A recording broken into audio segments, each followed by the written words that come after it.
This podcast is a member of the Place to Be Nation family. Visit us at placetobenation.com, the only place to be in your pop culture world.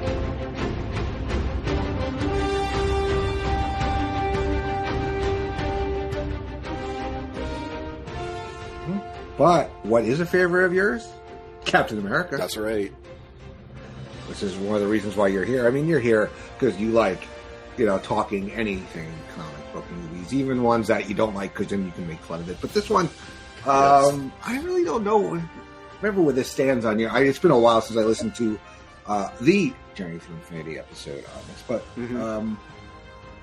I don't know where it ranks. But let's get started, and we'll chat as we go. Okay.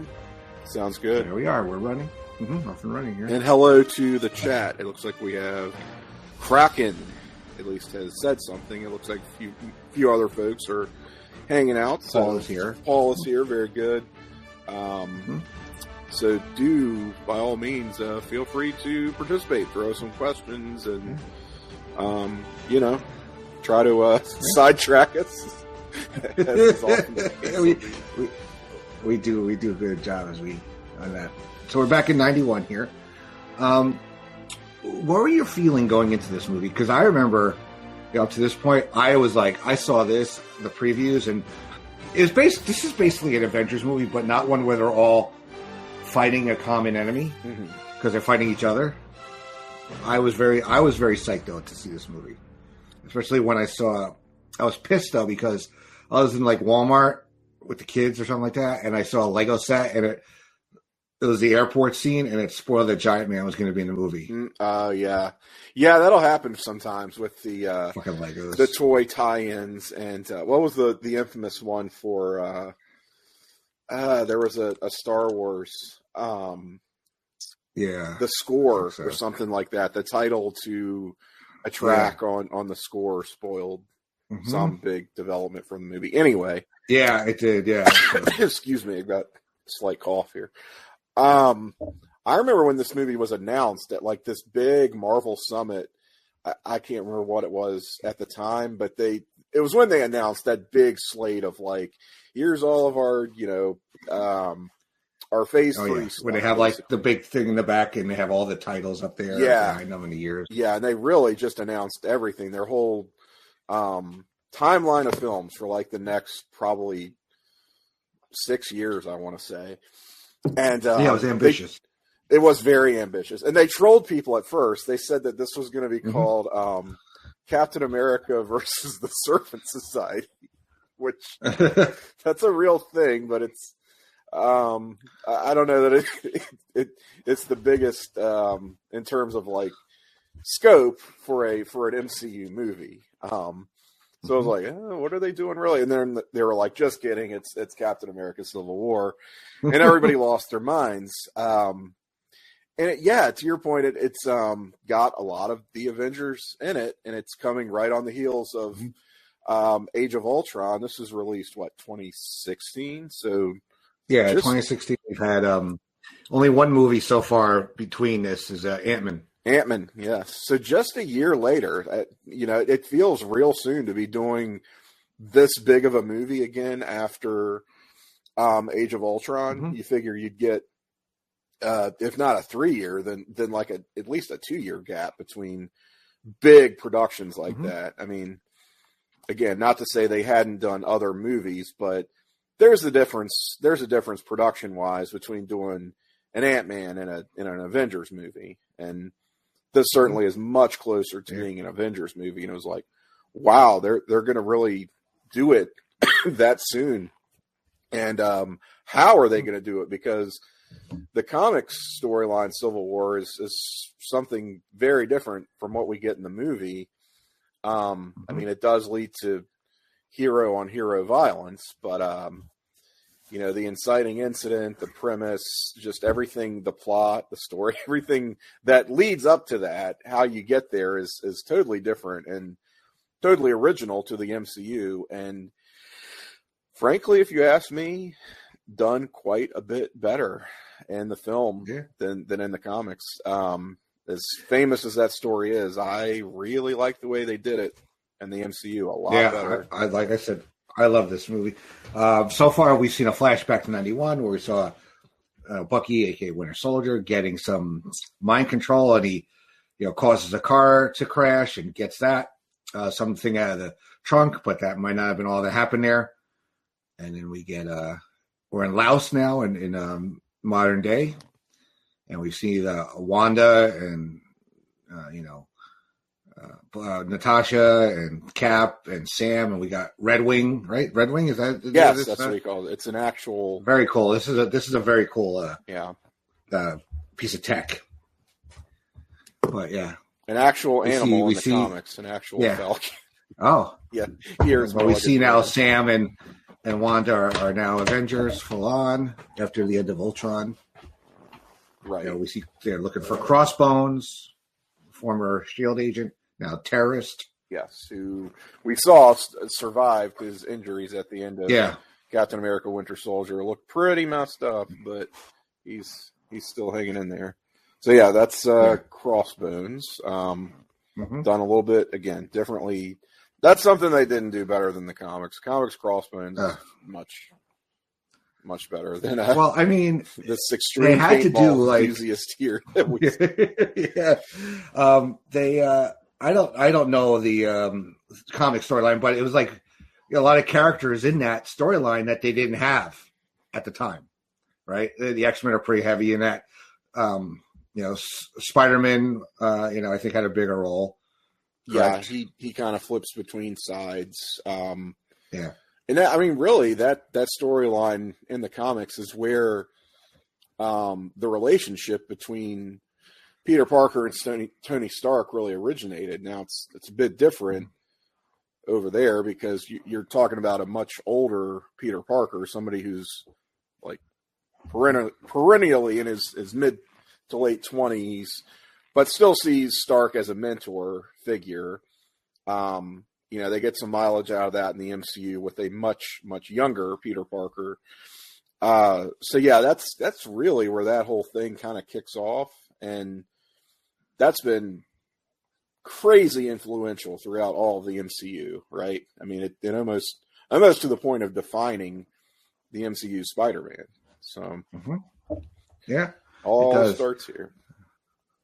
I see Wanda definitely is a little shaky as an Avenger to start, I think.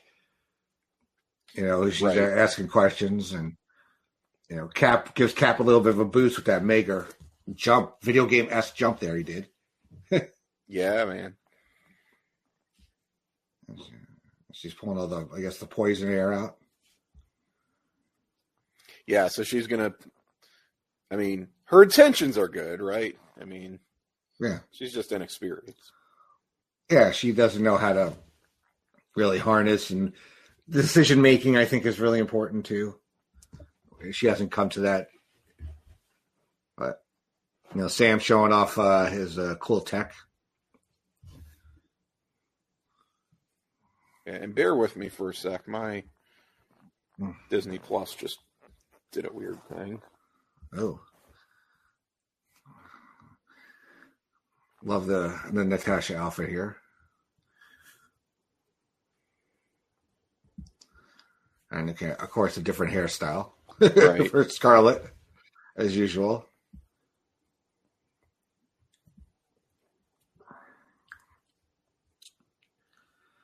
I gotta tell you, they don't.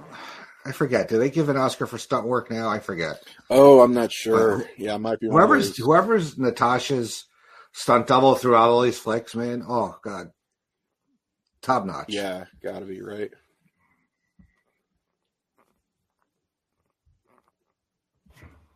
This is the first Russos, right? Too we got. I was just wondering that. Well, did they do Winter Soldier? I think they did Winter Soldier. They might have. Yeah. Let me double check that while we're watching here. Got the IMDb. Reasonably sure, anyway. Gun to my head, I direct. Yep, yeah, they directed Winter Soldier, so this is their second outing.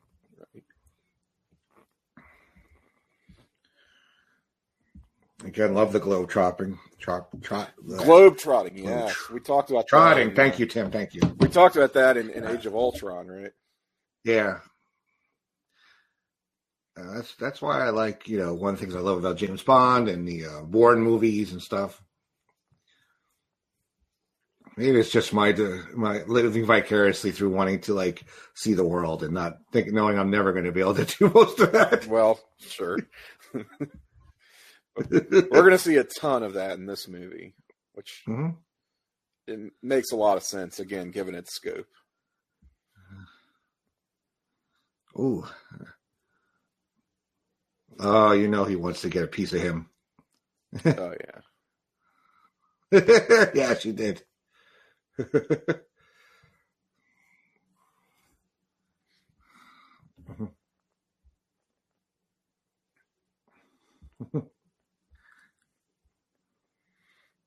Paul's in the chat saying she recovered from the concussion of the grenade in the APV pretty damn quick. Hello, yeah. I mean, it's an awesome scene, but it's kind of like for one of the characters who supposedly isn't invulnerable to get back up from is definitely some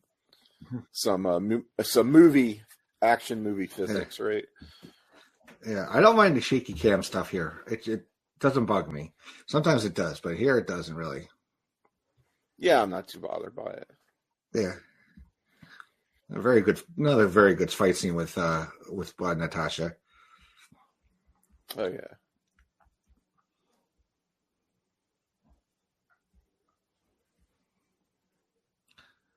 Oh, a biological weapon. Mm.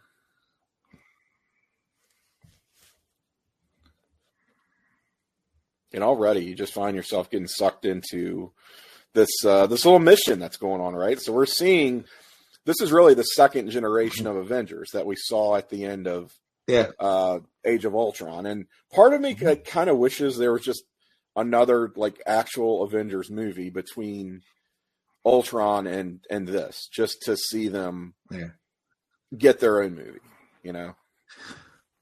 Well, I think maybe that's they're gonna have to go through some growing pains, I guess, as the new lineup, because we did lose Banner, right? We have no idea where he is right now. I mean, we lost everybody except Cap and Natasha. Yeah, Thor is off-world. Oof.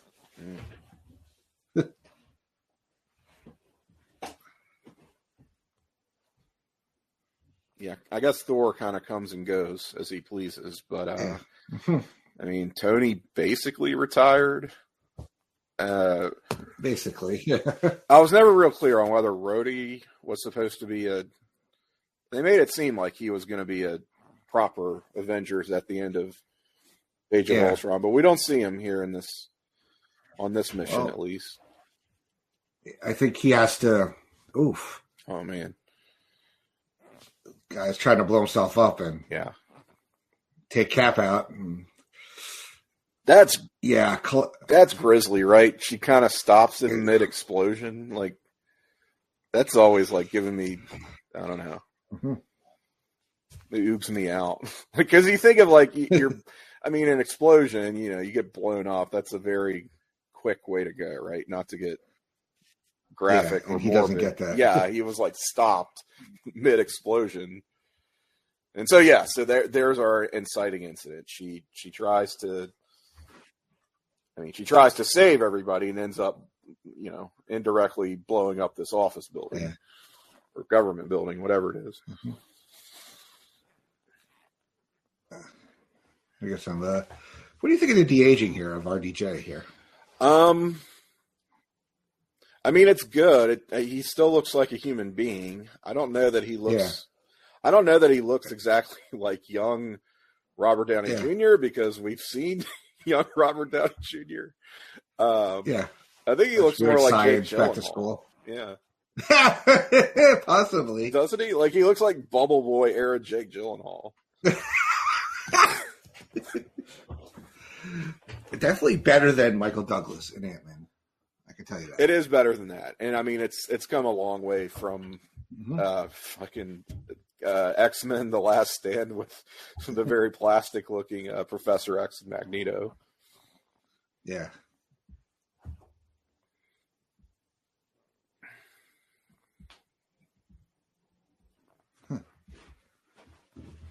John Slattery, one of the Tony One Starks. of the dads, yeah.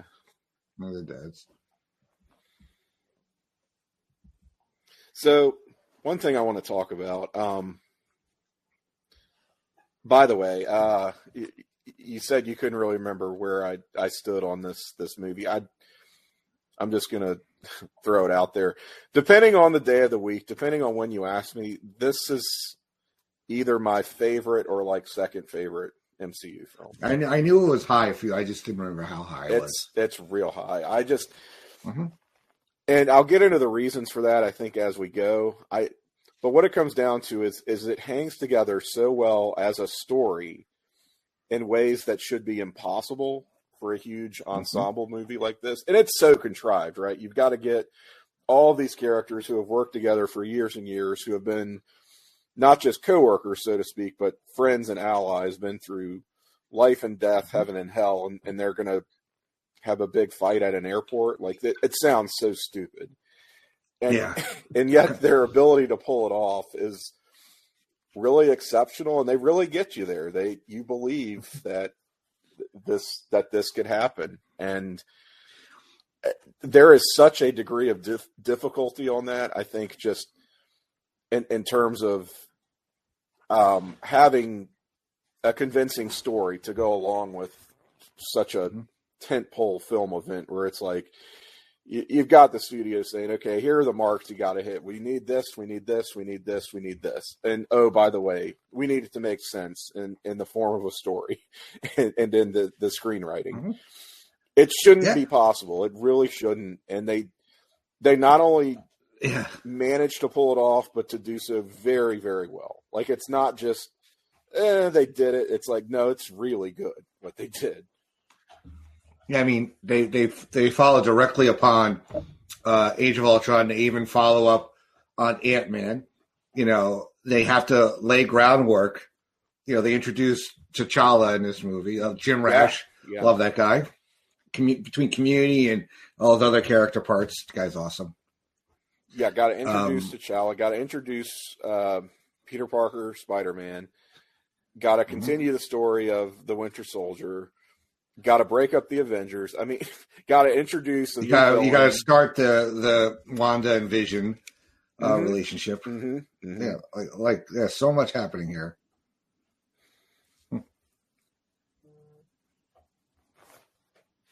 It's just it has to accomplish so much. And again, excuse me, take it back to what I mentioned, X-Men: The Last Stand, which has. Hate that movie. I know. It sucks so much. It does. Just a wall of characters that are thrown at you, and a lot of new introductions, and spinning a lot of plates, and all of it just falls apart like immediately. They couldn't pull off any of it, and this is so not that.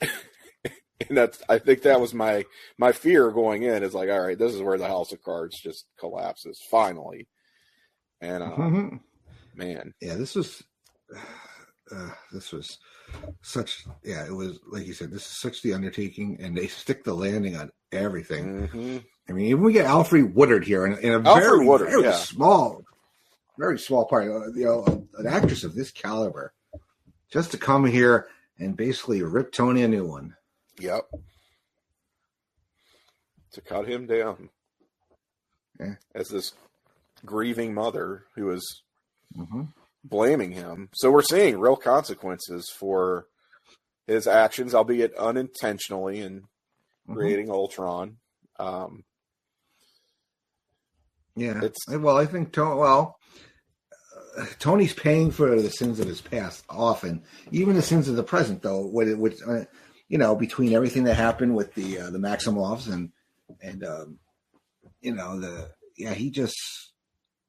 I think he gets to the point where he's like, I can't take this anymore. We have to protect ourselves from ourselves. which I think is why he goes the way he goes, I think. And that's one of the things I also love so much about this movie is it's not just well written from a plot standpoint and really, I don't want to say it's airtight necessarily in its plotting from beat to beat to beat, but the characters and the writing and the introspection into the characters when we get into their heads is really deep for a movie like this. Yeah. More so than you expect from your typical Southern blockbuster. You know, you're really getting into Tony being humbled and sort of retreating into his grief, and a lot of this is, as you said, to kind of save himself from himself, his actions that he takes here, because he doesn't trust himself anymore. Release order or story chronological. I think I'm ready for the undertaking. I mean, it is posted the chronological order in terms of the timeline on how to watch these. That's true. You can do that. I mean, I'm just one of those.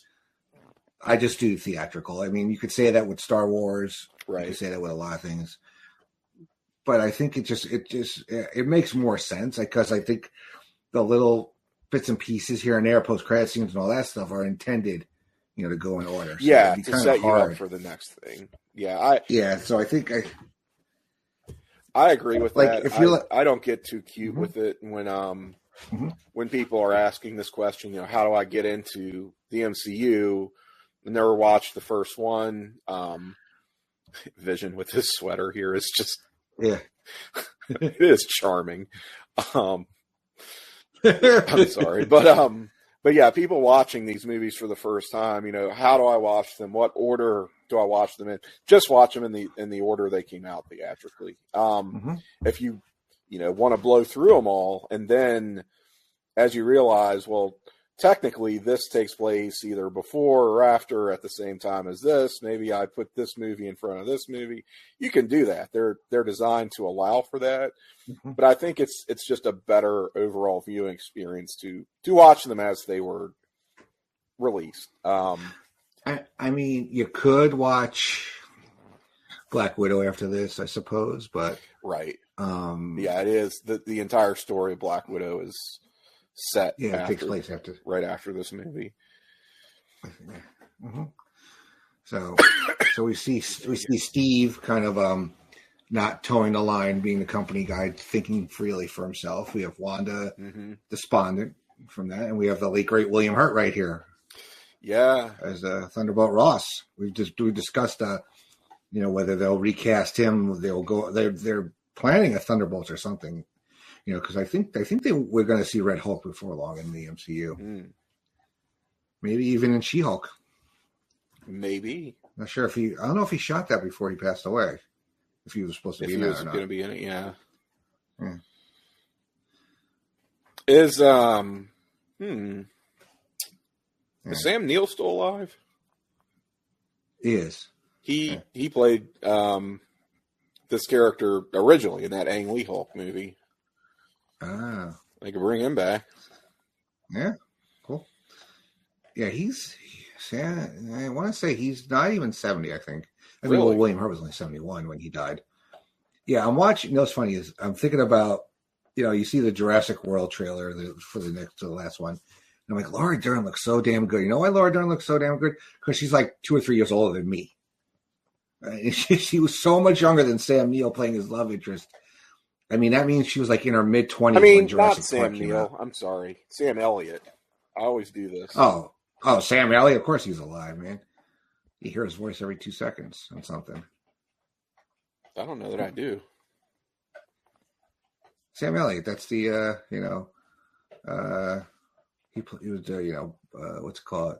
I'm not confusing him with somebody else, right? He's the Tombstone. Yeah, Tombstone. What the hell is it called? Patrick Swayze bouncer movie. Roadhouse. That's it. Yeah, Roadhouse. Yeah. Wade Garrett. I mean, everything. Bradley Cooper's brother. I always flip their Bradley names. Cooper. I always do that. Yeah. It's not that I thought it was. It's your own version of the. of the what's it called, Bill Pax and Bill Pullman. Right, exactly. Which I never mix those two up, actually. No, neither do I. I never understood how people did that. So, all right. So Sam Elliott is 77 currently. Wow. Well, Sam Jackson's in the 70s too. Yeah. It's amazing. So his voice work. What is the voice work that I hear? Okay, so it's a bunch of football stuff. Of course, I'm not going to fucking know that. Kidding me? Dodge, IBM, Union Pacific, American Beef Council. Okay. Mm-hmm. So we got Rhodey is really trying to the military guy here. So I know we talked about this when we covered Falcon and Winter Soldier on Place to Pop goes to the couch. I don't know what's wrong with me tonight. Maybe this is half a twisted tea. Pop goes to the couch. Andy's getting lit watching this. On the PlayStation Pop experience. We talked about Baron Zemo, but what do you think of the intro of Baron Zemo here? Very different depiction from in the comics, but I like it a lot.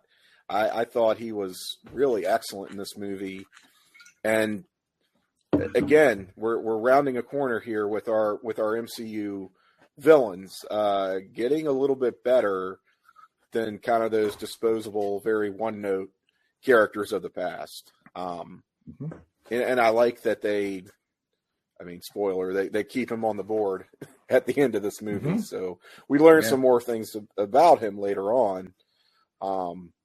But it was very smart to keep him in play. And I love him as this schemer, he's the guy pushing the buttons.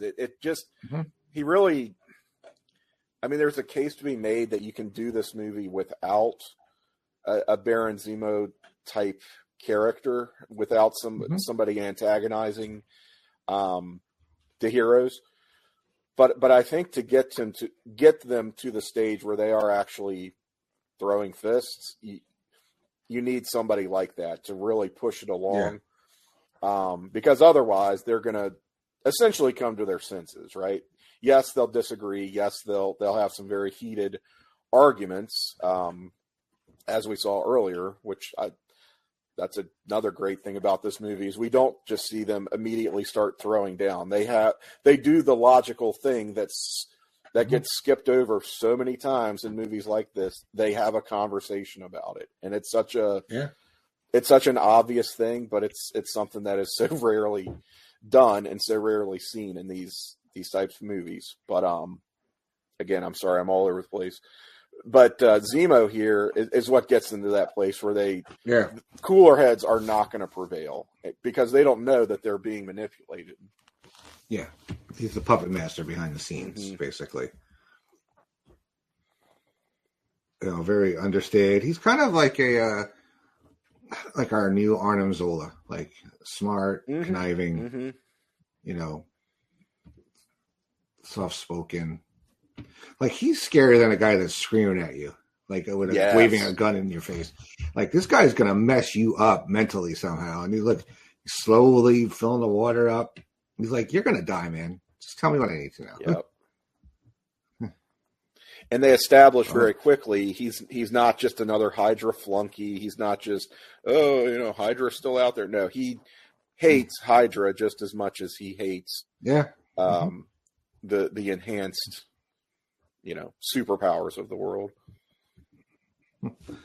Tony. Just well, here we go. More of that, more of the conversation, more of the arguing, more of the let's debate this. Let's actually, we're not just throwing down because we got presented with a piece of paper. And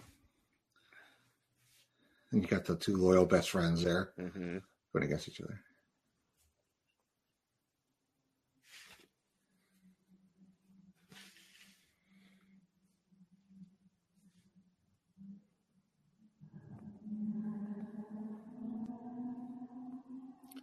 Also really great to see Vision so soon again after Age of Ultron. This gives him some more development, a little bit more to chew on than he got, which was kind of all out action from the time that Vision debuted in that movie, as we talked about. Yeah.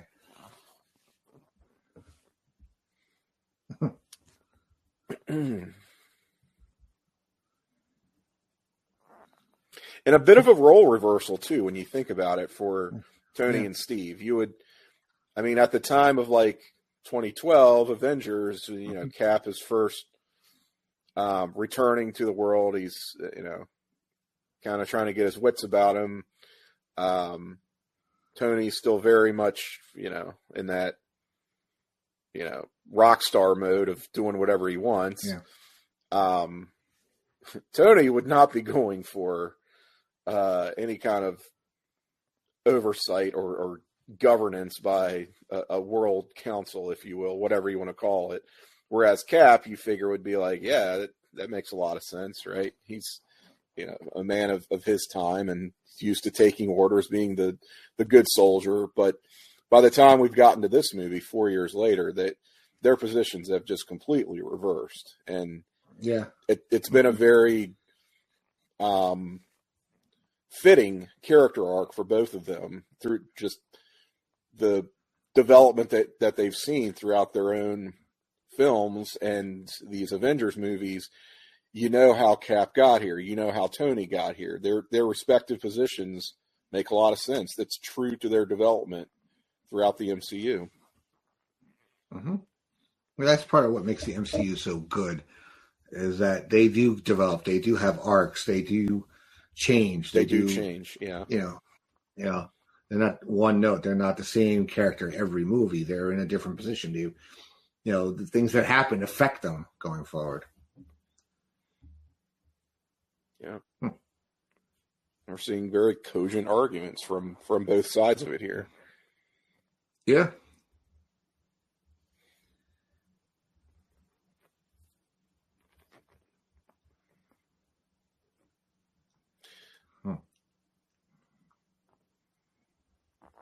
I think a lot of people will tell you, will watch this movie and say, well, it's just another Avengers movie with Captain America's name slapped on the top. And I get that reading because you have all of the Avengers in it, you know, minus Hulk and Thor. Yeah. But I would counter that with the argument that if you had just called this Avengers, you know, 2.5, Avengers 3, whatever, if you did just call it an Avengers Civil War, people would have seen it and then complained, well, you know, really the only Avengers who had anything to do in that movie were Captain America and Iron Man. Everybody else was just like a guest star, a glorified guest star, just like they complained about how, you know, Hawkeye had nothing to do in the first movie. Like they would have that, they would have that same complaint about all of the Avengers in this movie. So I'm like, no, I'm glad that they didn't do that. It really is, you know, a Captain America movie. I think you could get away with maybe calling it an Iron Man movie if they had gone that route instead. But I don't think you can get away with calling it an Avengers movie. People would complain about that.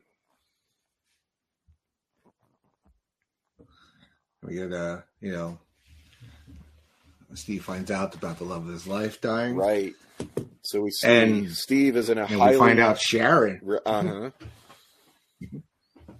He's like, why the hell is my roommate up here giving a eulogy for my dead girlfriend?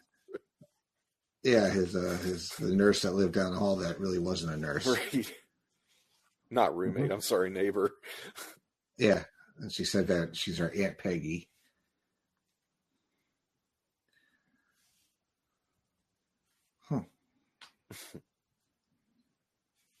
I never watched anything she really did before. I know she was on Parenthood, right? Was she on that? Oh. That, and then she did that show Revenge, I know.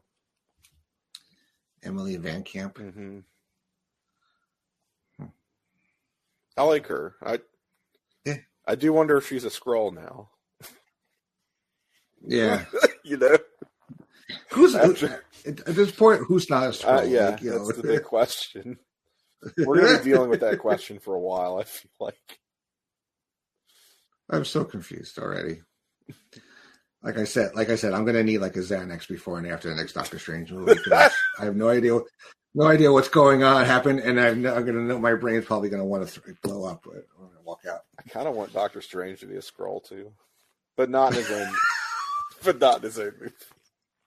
Well, we haven't gotten a trailer yet, and I was on the YouTube, and your favorite, you guys' favorites, yeah. New rock stars were remarking that we're a little close here to the release of Thor: Love and Thunder to have not gotten a trailer yet. Yeah. So they're wondering, is there something we need to see before we don't really the trailer comes out? We don't really know anything about that movie other than, some cast, some characters. Yeah. We're dealing with a lot of gods and different mythologies. We had the Norse gods. We have apparently Greek gods coming in that. And also now we have Egyptian gods. Okay, yeah, with Moon Knight, right? Yeah. Mm-hmm. Norse, so we're dealing with a lot of gods here. Mythology, the Greek pantheon, and Aliens of Vienna. It's a more globetrotting here. Very good. Yes.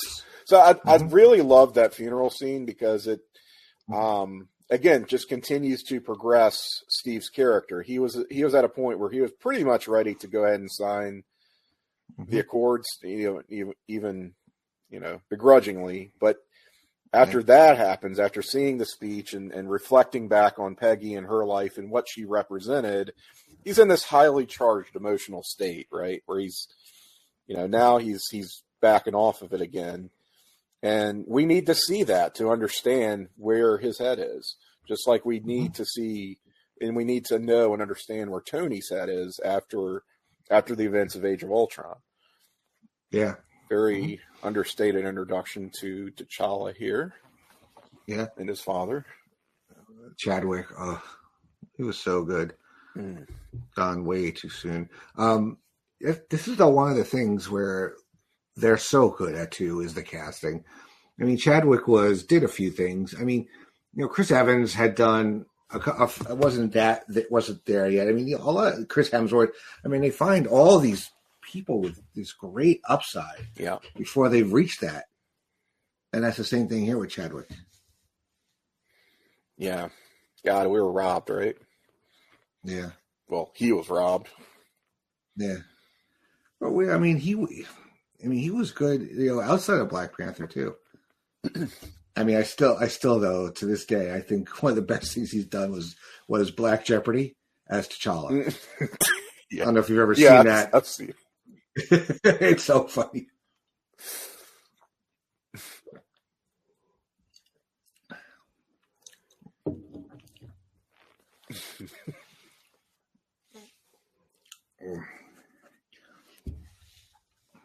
We got T'Chaka, one of the big proponents of the Sokovia Accords. Yeah.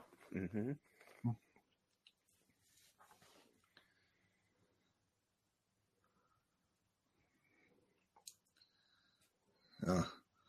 Oof.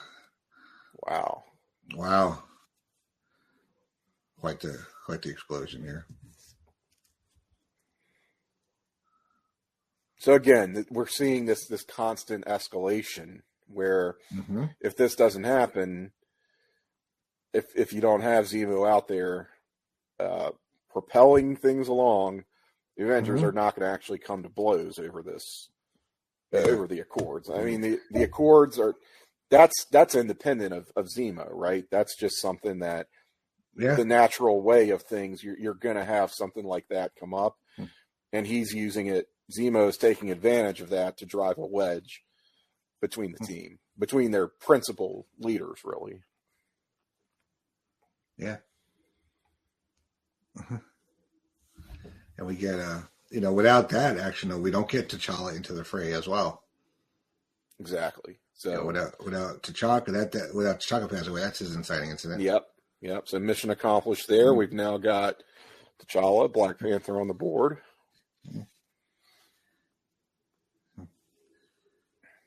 Got a little flirtation here, and a little truce coming out between these two. Mm-hmm. I kind of shipped them for a little while. I mean, I know Steve ends up where he ultimately wanted to by the end of it. Yeah, this one's tough because it's like longtime romantic pairing in the comics, Steve and Sharon. But once you've sort of established like Peggy as the great love of Steve's life in this film series, and done so like in a way that's really got people invested, it's hard to see him with anybody else. Yeah. So they're not far away though, because they're in London, so they got there very quickly. Especially with her niece. I mean, come on. Yeah. It's true.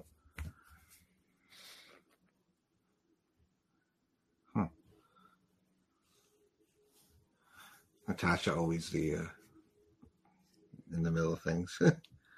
Yeah.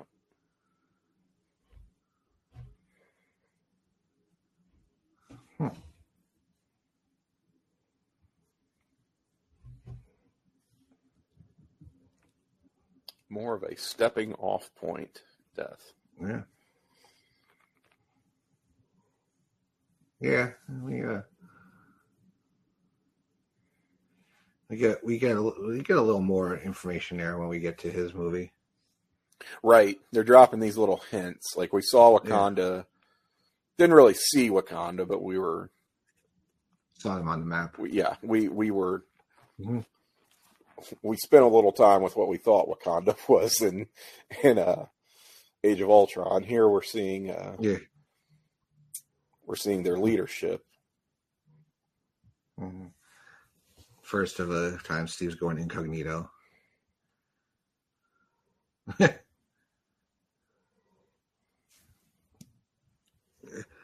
Everybody's, Steve is so conflicted. I mean, if it wasn't Bucky, if it was somebody else is the Winter Soldier, we have a very different movie, I guess. Mm-hmm. Mm-hmm. Yeah, I mean, there's a version of this where, what if Steve is wrong? Because he's like, it can't be Bucky. His only reason for that really is, it's not Bucky because I don't want to believe that it's Bucky, that this is my friend out here doing this. And all signs really point to, well, yeah, it is. And it is, and it isn't at the same time. So it's sort of like if someone else had, like if we hadn't had the Winter Soldier, where Steve learns Bucky is still alive and still out here, but he's still just basically a zombie. He's being programmed for these missions. Mm-hmm.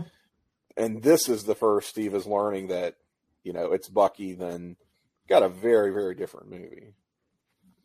Yeah. I do love the Sam Steve relationship continues here, and just so good. Oh, God. Sam just has his back no matter what. Yeah. And of course, he's doing I get some creepy scenes here with him. Yeah. Like, what exactly is he up to here?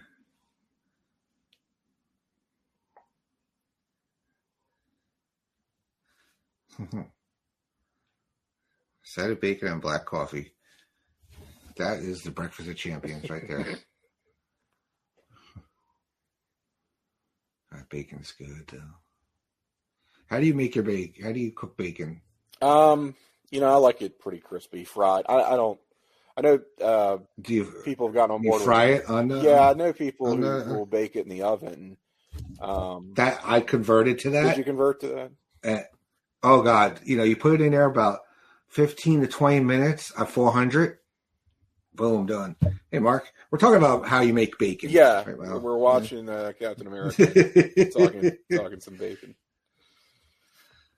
Yeah, I am a converter to that, mainly because one, it comes out almost pretty much the same as doing it on the stovetop. But two, clean up, so easy.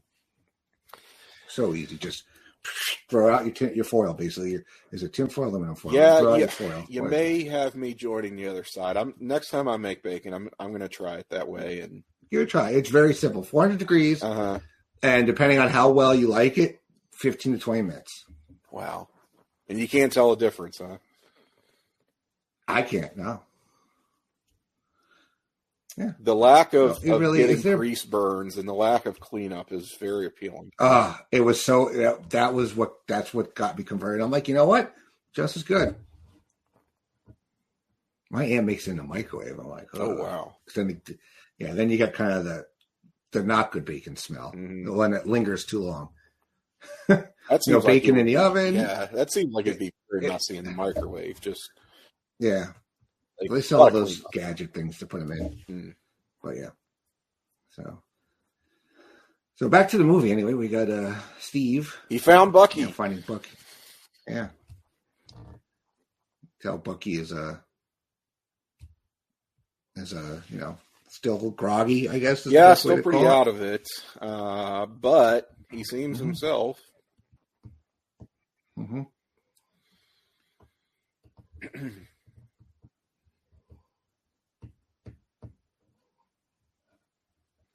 He said he wasn't in Vienna.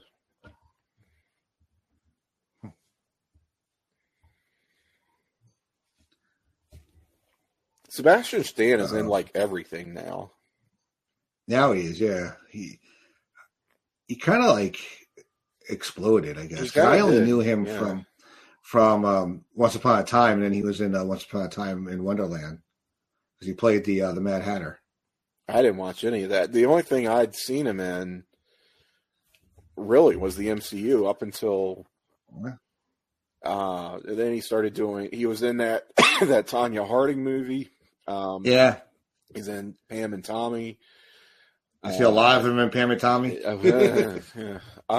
in that. He's in another movie I just saw dropped on Hulu recently called I don't know what it's like it's like a twisted romantic comedy sort of thing. I think I need to watch it. People want him to play Luke Skywalker. Yeah. I mean, he would be a good Luke Skywalker, actually. I guess. Showing the benefits of having a metal arm. God, that cinder block looked brutal. Oh.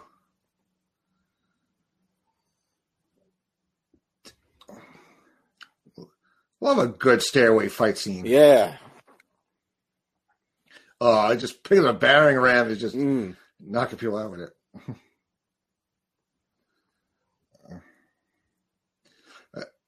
I think Daredevil is still the gold standard. Mm-hmm. Well, Atomic Blonde has a really good one too. I don't know if you've ever seen that. I have not. Yeah, Charlize Theron is an assassin, basically.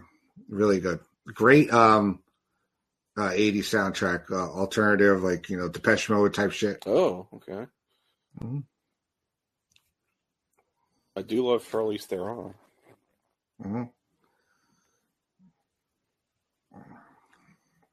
God, this is brutal. Ooh. Steve's helping his buddy out.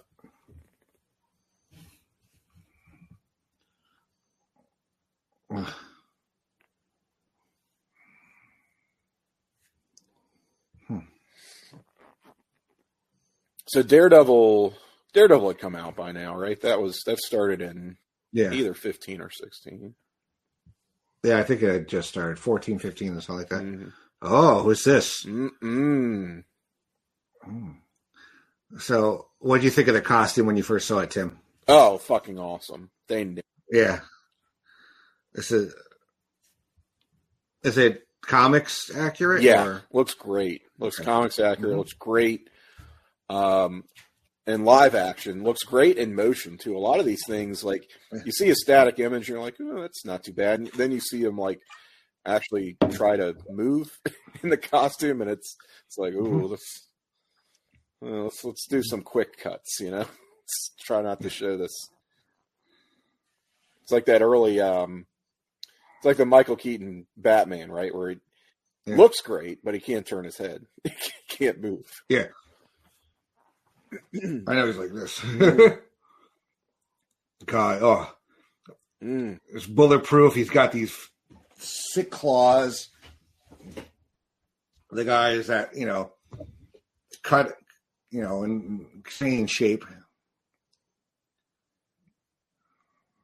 Oh, this chase scene. I forgot we went from the stairwell fight to this base. Oof. I'm tired just watching these guys run. Oh, yeah.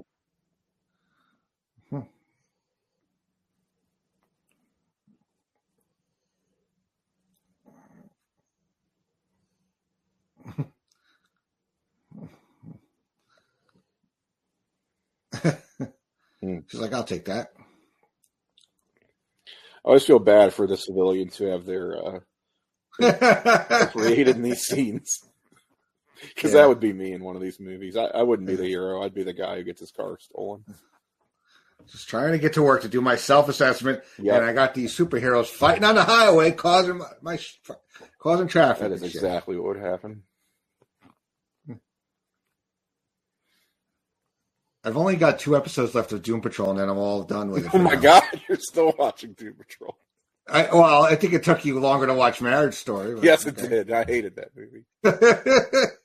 I should have just turned it off after 5 minutes. Although the I guess the 8th episode of season 3, you get very cool thing here. We get not only do we get Brendan Fraser the robot swearing like a sailor, we get Fat Brendan Fraser in that episode as well. We see Fat Brendan Fraser. Okay. Yeah, he's a they all get.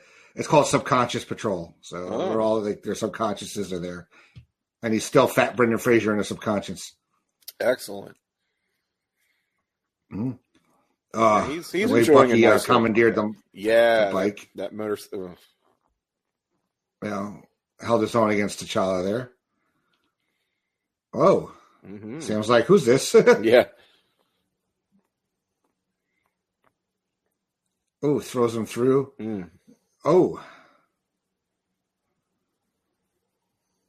my God. I forgot he did that. Jesus. Just running out of a moving car. Right. So awesome. You know we want to see Cap and Black Panther throw down. Yeah. Oh. Well, how about War Machine? Yeah. I think Rhodey's just being, typical, army guy. Oh boy. Hey guys. FM 73 and Jed. How are you guys? Wow. Quite the run-in. Glad you could join us. Yeah, we got a few run-ins. The movie's really, this movie starts off strong, but we're getting really, business is picking up, so to speak, as use a wrestling term there. Yeah, coming up on that 1 hour mark, right? I think we have almost all the players. We're missing 2, I think 3. 3 players have yet to enter the fray, and now this is really the paprikash. Paprikash. I always think of When Harry Met Sally when I hear that. Waiter, there's too much pepper on my paprikash, but be pleased to partake a piece here, pecan pie. Jesus.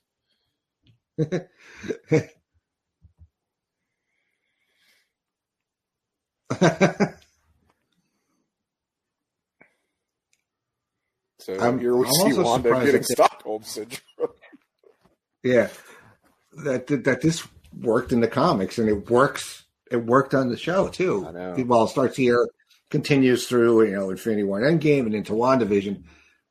Like on paper, it shouldn't work. It really shouldn't. It warms my heart though, because honestly, I thought that little exchange, that little moment that they had in Age of Ultron was like the most we were going to get from these two in MCU. Like that was just going to be they were just tipping their hand towards, hey, comics readers, but that's all it was going to be. But they really, truly followed up on it and created one of the great romances. Well, one of the few romances probably of this. Probably the best romance we've seen in the MCU. It kind of is. There's Steve and Peggy, but that's a lot more straightforward than well, we don't get a lot of that though, too. You don't. We don't really. Pepper and Tony. I know. Yeah. Peter and MJ. Yeah. I mean, it's cute. They're kids. I would definitely put Peter and MJ in second or third at least, on top of my head. And I can't think of anybody else in any other ones we may have. I mean, you got the Natasha, Bruce a little bit, I guess. A little bit. You know, like we got Thor and Jane. Maybe we'll see that continue. Maybe we'll see that pick up again. Yeah.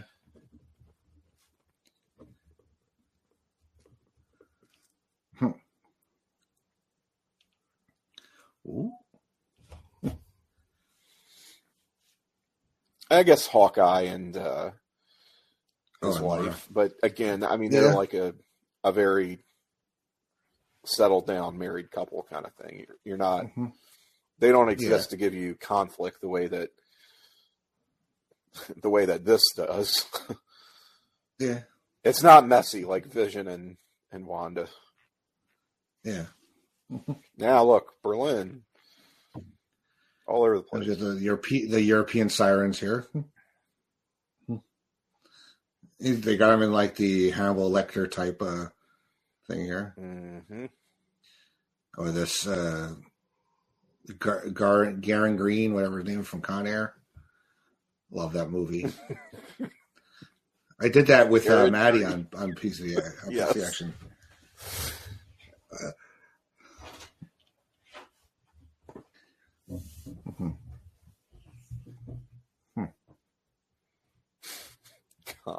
Con Air and The Rock are a great double feature, I feel like.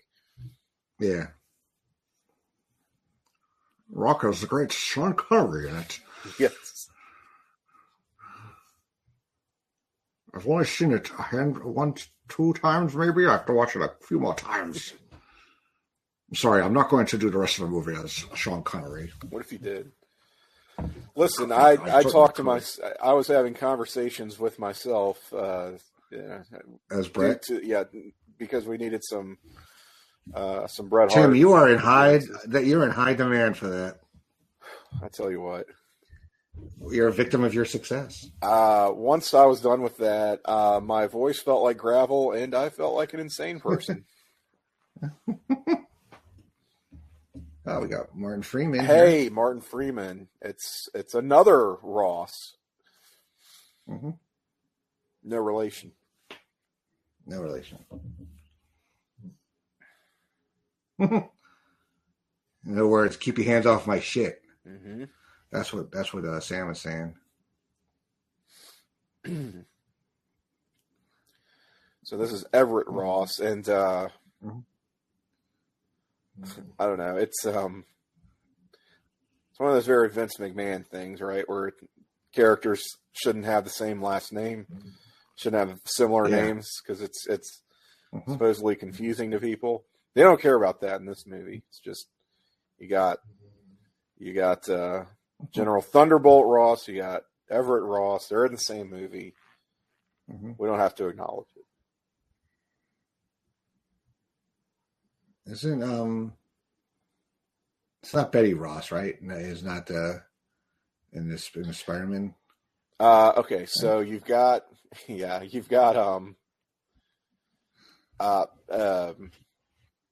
yes, Betty is a character in the Spider-Man movies. Yeah. She was Betty Brant in the comics. And it was Betty Ross, who was the daughter of Thunderbolt Ross, Betty Banner later in the comics when she and Bruce were married. But yeah, different Bettys. Bettys.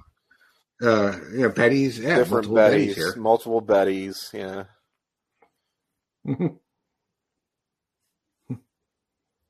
Betty, also not to be confused with Betsy Ross, right? She didn't. Yeah. She's not a historical figure. It's a lot, you guys. I have an Aunt Betty. So wow. But she spells it Bette. Actually, Jessica's middle name is Elizabeth after her. Oh, okay. See, I passed down middle names mean something. I didn't want to pass down I didn't want Andrew Jr. For God's sakes, God no. Yeah, well. I think you made it. I was grateful not being Irv the Third. So Irv the Third. I think I told you guys, my father is Irving Jr. Yes. Do I look like an Irv? I don't think so. My dad looks like an Irv.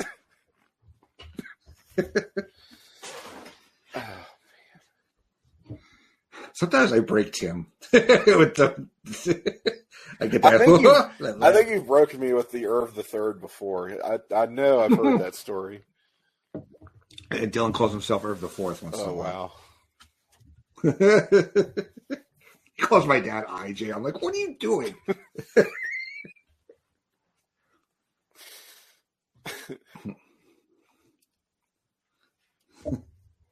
I like this little scene between Tony and Cap. Also, Tony tells him straight up, "I hated you for the longest time." Yeah, and I love how the roles are reversed. So, like he would have made mention of. And it's like, and then once I actually met you, which I never thought would even be possible, I tried to continue hating you and I couldn't.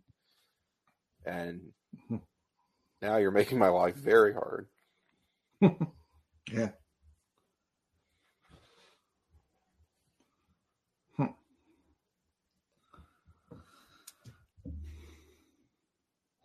See, Steve's walking right up to the line here once again, ready to sign the damn Accords for the second time in this movie. Yeah, it's really an emotional roller coaster. Mm-hmm.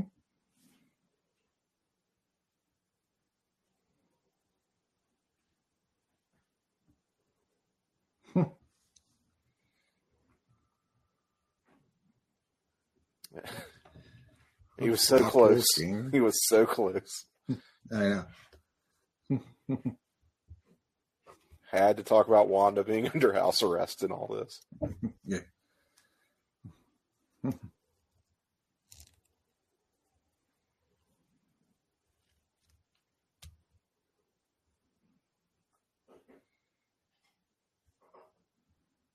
Not gonna do it. Uh-oh. He ain't signing.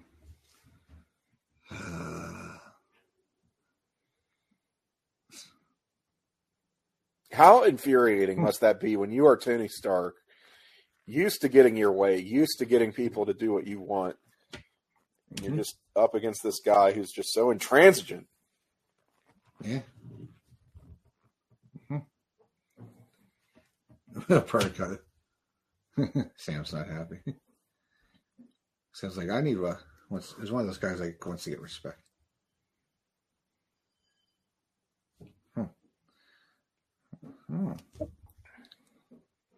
Sharon's not doing anything that Tony hasn't done in the past. It's a familiar voice though we hear talking to Bucky. Right. Mm-hmm.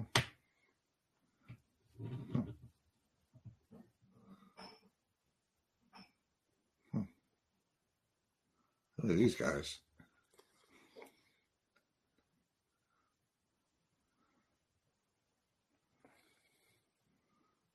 These aren't they're not tracksuit mafia, are they? They kind of look like it, you're right. They kind of look like it. They kind of sound like them. I mean, we are in Berlin, so I would think not. Yeah. Who knows how vast the tracksuit mafia is? Thing is their network.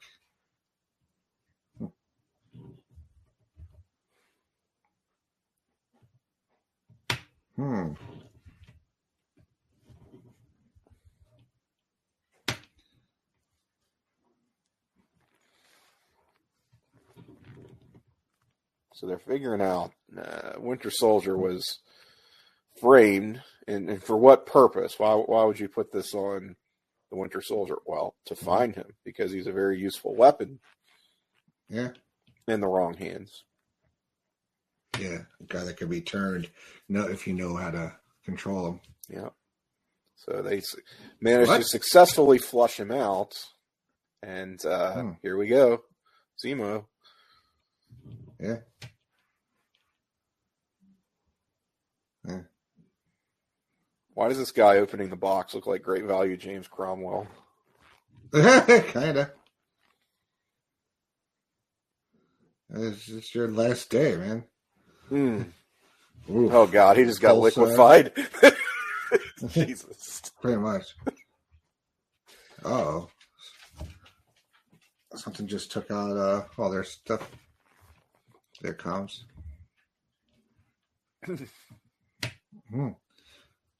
Let's go. Is T'Challa still getting service? I saw his phone there. Well, it's Wakandan technology, so yeah. No outages.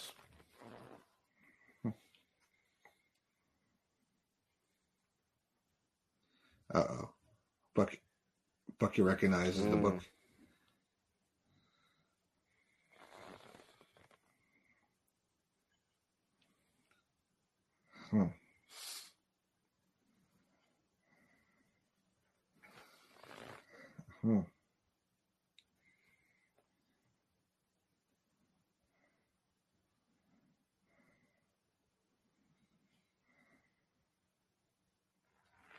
It's a tense scene. Yeah, it is. Because we know what a monster Winter Soldier can be when he's brainwashed. Trying to figure out why he's breaking out. Though, is it because he's mad, or is it because he's well, he knows he's being turned. Again. You know, he's being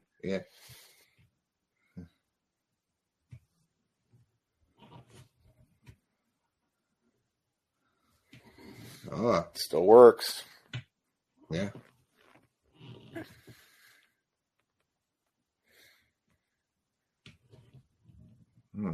Something's going on sub-level 5 here.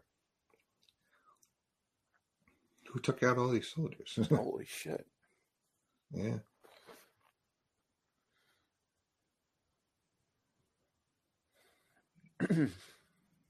Oh.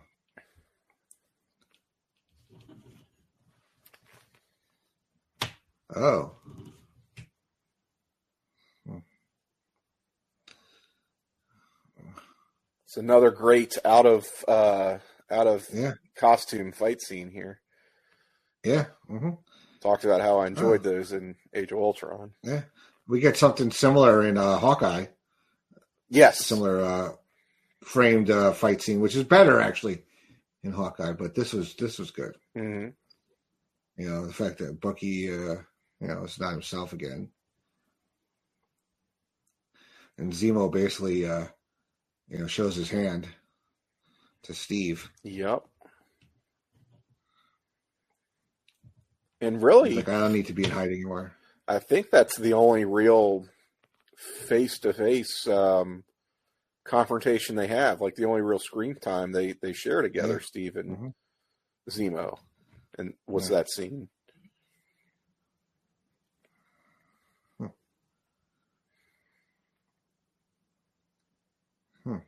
Bucky just whipping everybody's ass. Yeah.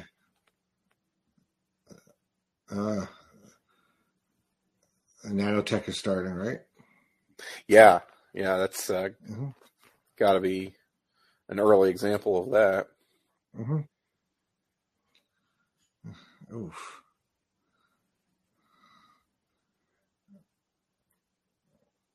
Oh. Ooh. Oh, God. Table spot. Yeah. We got Natasha going to her signature at Hurricanrana. Mm-hmm. Countered into a powerbomb. Yeah. Oh. Everybody's not uniform. Except for Tony somewhat.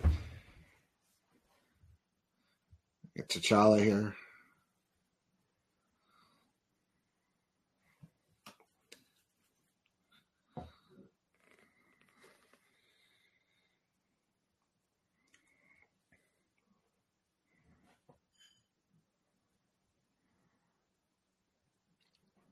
I think he's realizing what he's up against here with this arm. Yeah. Yeah. So T'Challa can hold his own, man.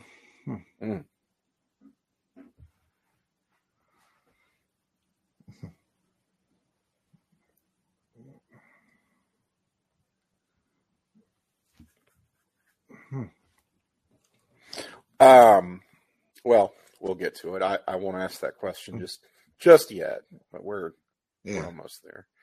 Mm-hmm. Here is one of those scenes that always, I don't know, I find a little bit jarring, again, as the longtime comics dork, comics reader that I am, because it's like, Cap in the comics was never this strong. Like, nowhere close to being able to. This is insanely strong. Yeah, this is like... I mean, to basically hold a helicopter at bay. This is like Superman shit. Yeah. Well, no, Superman would have just flung the helicopter down already. But I mean, that is extreme super strength, and he's never been that powerful in the comics. Ooh. But the movies are not the comics. It's fine. Whoa. Yeah. Bucky knew he wasn't getting away that easy. So,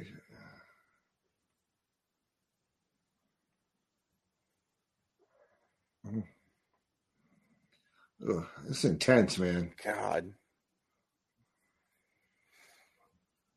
Oof. Thank God they're above water, huh? Just falls off the building. Jesus. God.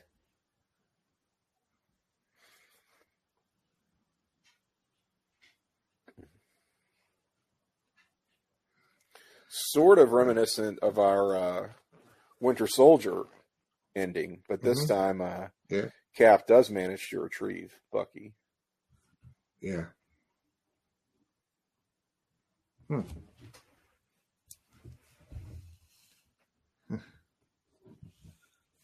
Although I guess in Winter Soldier it was Bucky saving Cap from his watery demise, right? Mm-hmm.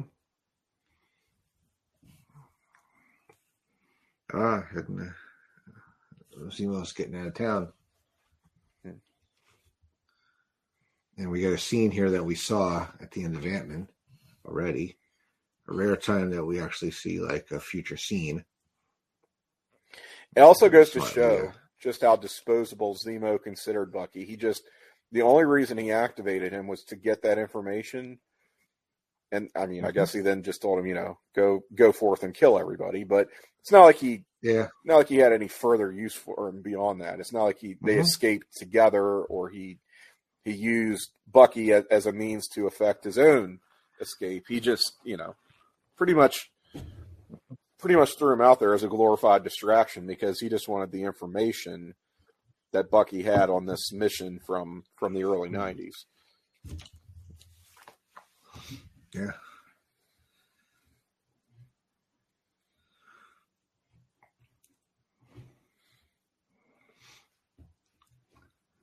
Useful weapon, but not just a weapon. Like and I like that he's not just a plot device the way he was largely used in the Winter Soldier. Which, don't get me wrong, I love that movie, but I don't know why it's called Captain America: The Winter Soldier, because it's just Bucky is barely a character in that movie. Winter Soldier is barely a character. Now we go back to 91, and we get the revelation that he wasn't the only Winter Soldier, apparently. Oh, here's that accident we saw earlier.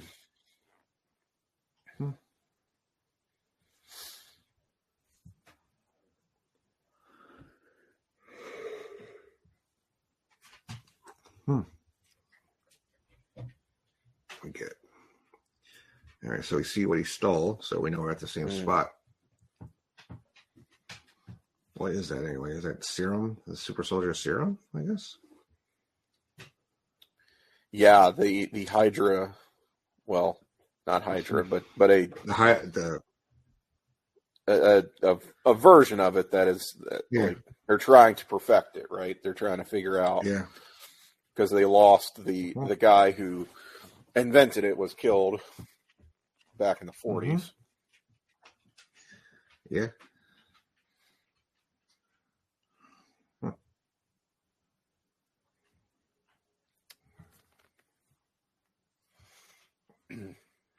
Oof.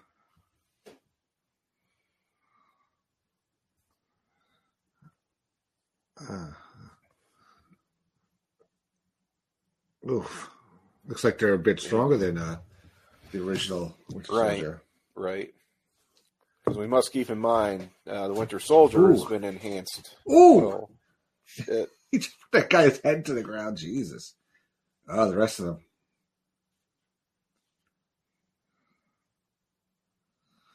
Oof.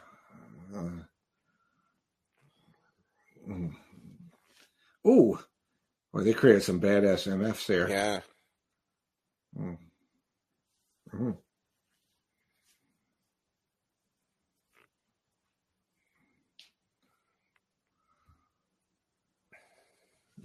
The Meds. Mm-hmm. Most Elite Death Squad. Are they in the comics?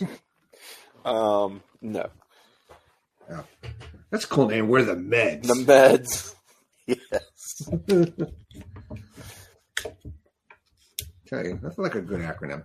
It's like a Cobra acronym, I feel like. I have actually had acronyms for in this animated movie I want to write. The bad guys are the leprechauns. It's about birds. The leprechauns. No, it's about birds. Actually, yes, the bird movie. It's about a race and stuff like that. But it's like the bad guys are Talon, the Avian League of Non-Flyers. Oh, okay, I like that. Mm-hmm. The Avian League of Non-Flyers. I got you. The Avian League of Non-Flyers. Mm-hmm. Very cool.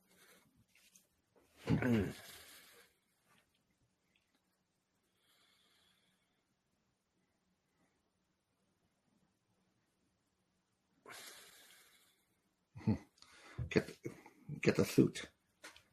Yeah, get the suit. Sure. Put on the suit.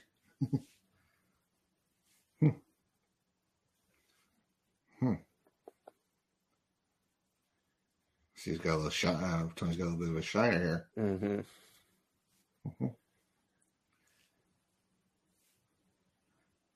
You ever think you see Natasha sitting here on Tony's side? I know. Well, this is also, I think, very true to her character, where she's so very pragmatic. She knows that she's only going to bet on the winning side, really. Yeah. She knows this decision has already been made. It really doesn't matter who signs and who doesn't. They've made their minds up. You know, this is the way it's going to be. And if you don't sign off, if you're not signing on, then you're essentially a criminal. So we had the Queens. We do. This was a major thing. Yeah, we knew about it happening. I think they had to tell us. I think they did. You're right. The more I think about it, because the way this movie is edited, I mean, we have to see Tony recruit Peter before we see Spider-Man at the airport. Yeah. So it's sort of like if we're already going to see this scene in the movie, then I don't know. It doesn't exactly pack the same punch as just seeing Spider-Man in costume flipping into action. So they, might as well just throw that in the trailer, get people talking. Yep. Tony with Milfy Aunt May here. Right. I was watching my cousin video the other day, and I'm like, this is Aunt May. Holy shit. This is Aunt May. Yep. Tony acknowledges it.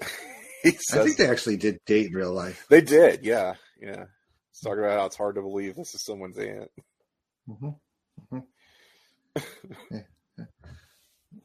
What did you think of Tom Holland's casting initially? I mean, he's tremendous. Yeah, he's tremendous. I mean, somebody I'd never heard of at the time. So it just goes to show the strength of that MCU engine that and that's why, to me, it's so almost impossible when they do these, anytime you see like a fan cast for, okay, who's going to be the Fantastic Four? Who's going to be the X-Men? Who's going to be whatever big character hasn't debuted yet? Because in my head, I'm thinking it's probably somebody I've never heard of yet. I mean, that's kind of the way these work. or it's somebody who is like to cast them today. By the time the movie came out, they'd be like almost too old. So it's somebody who is like really young right now, but by the time they actually get cast and you know the movie, they film it premieres, like it's somebody who's like in their early 20s or whatever, as Tom Holland was in this. Tony does his homework. Right. On that onesie. Gets busted immediately.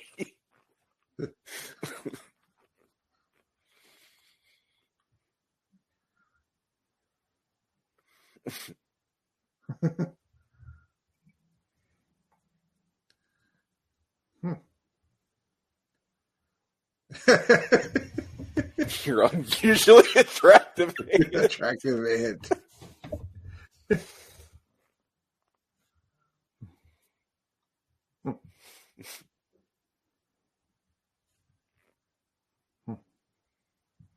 Okay, so we're establishing he created the webbing himself. Yeah. It's not coming out of his body like in the. It comes out of your body. Why it doesn't do it for you? Tobey Maguire, the Sam Raimi movies. Yeah. Although I guess they had changed that by, in most people's minds, that was no longer a thing because you had the Andrew Garfield movies. Yeah.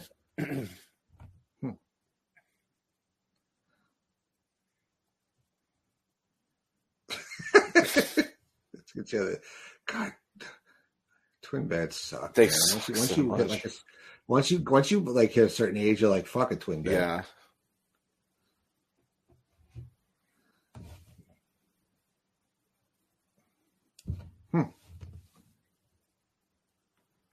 Yeah. What's the? There's something about some joke I heard recently about. This has nothing to do with anything. Trying to fuck somebody in a twin bed, and how like that should be like, even if everything else is great, like just give it up if they have a twin bed. Just watch watch do it in my twin bed. He will not be able to fuck comfortably in a twin bed. Yeah, the SNL. Like once you're out of your 20s, like no, that's don't even try anymore. Yeah.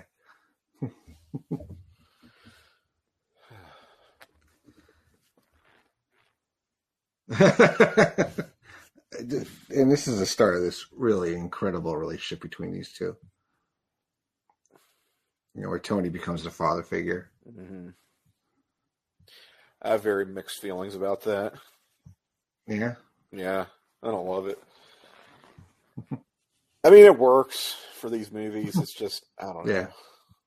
It gets to be a bit much after a while. Yeah. Ooh. Aunt Hottie.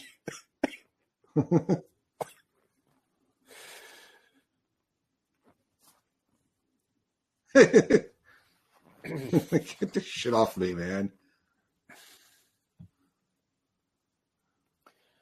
What's happening at the Avengers campus here? More Stockholm Syndrome. Oh, wait. Explosions. Wait. He's not wearing the sweater. No. Ah. Whoa. Destruction.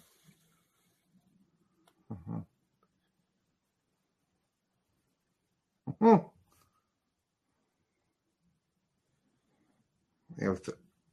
we thought Clint was out. I think he's out, but No. Cap needed his help. Yeah, Cap calls. So once again, if we're calling this Avengers, then people are complaining that Hawkeye wasn't even in it until an hour and 30 minutes into the movie. You know, I don't know why I'm doing that voice. I like his outfit though. I like Clint's outfit in this movie. It's very tactical, you know. The fact that he gets can hold Vision at bay. Yeah. Uh-oh. And then realizes once he's truly outclassed. Yeah. Come on, Wanda. Yeah, you should always stretch before you fight another Avenger. Mm-hmm.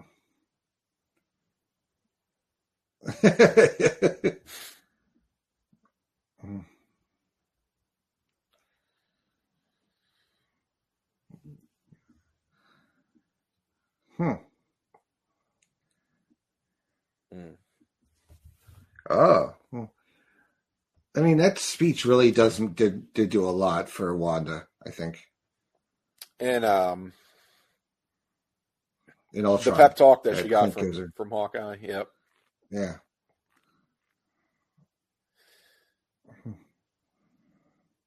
Yeah, they've got their again, it's more of a sibling type relationship, I feel like. Jesus. And she's definitely conflicted though about having to do that to the Vision, but she's gotta get out of here.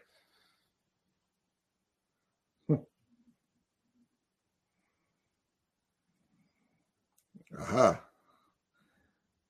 Now we got the Dora Milaje.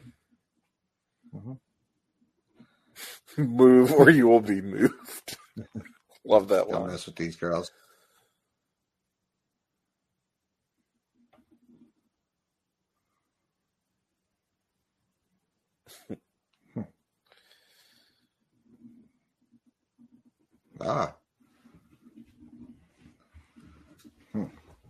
So that was that was Io, right? She was in Falcon and the Winter Soldier. She shows up in Falcon and Winter Soldier.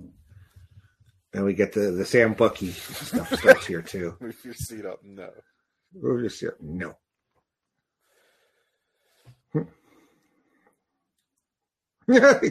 Sorry. But things are happening. There are pieces moving right now. Right. So we're leading to something here.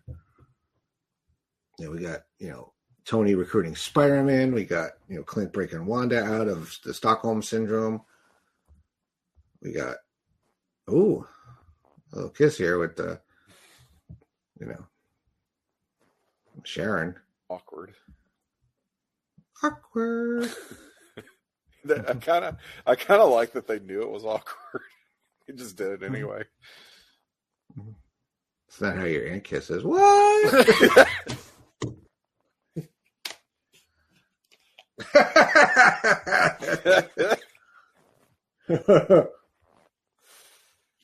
Oh man. Volkswagen Bug. You ever play Punch Buggy when you were a kid? Yes, I'm familiar. You see that thing and just start punching your friends. Well, we had different versions of it. It's usually just like a punch in the shoulder. Sometimes, what was the? Oh God, I'm trying to think of all these dumb little. Got the teams forming here. Oh, yeah. Love Paul. Hey, yeah. How about it, Ant-Man?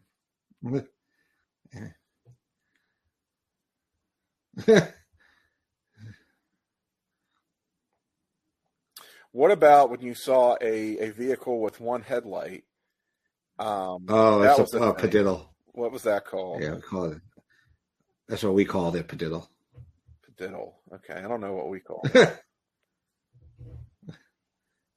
He's very fanboyish. That's a Tic Tac.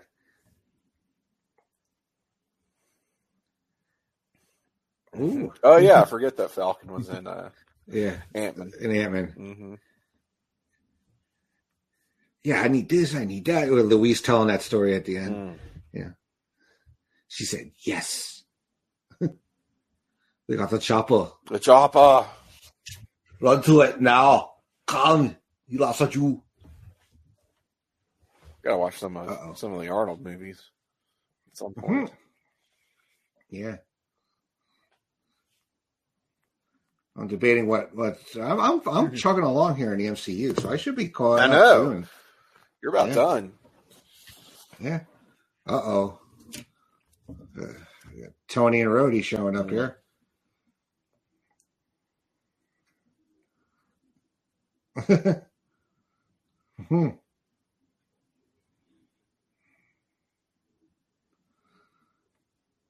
Oh.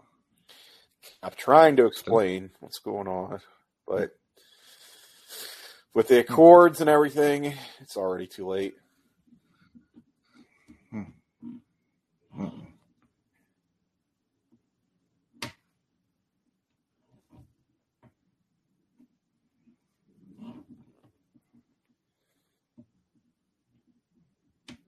What? Nat? What are you doing?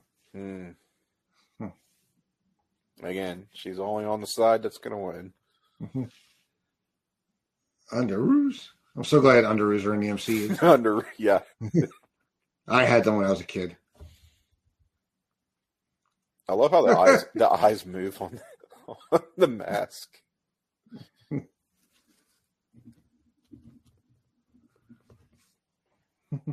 Yeah, people freaked out. Even though you'd seen it in the trailer, that was one of those. Yeah. Knew it was coming, but the audience marked out big time. Yeah.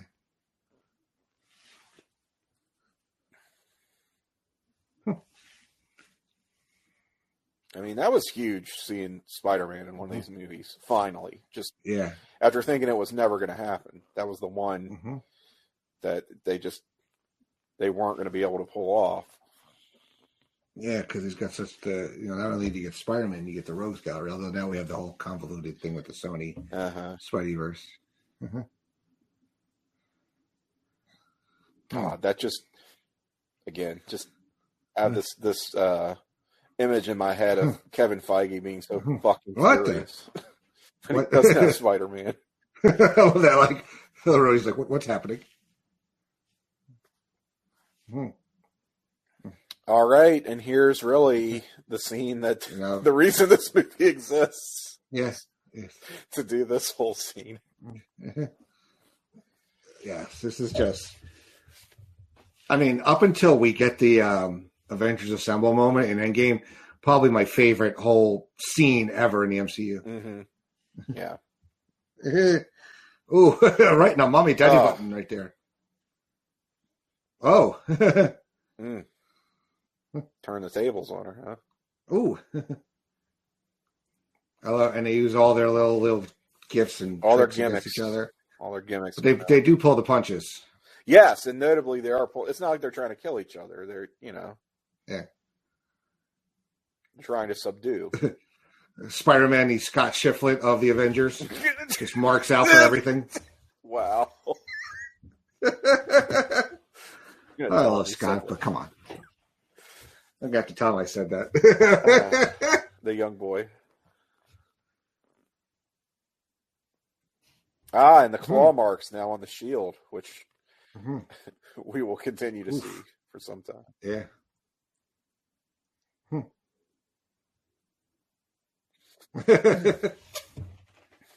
Uh-oh. What's up?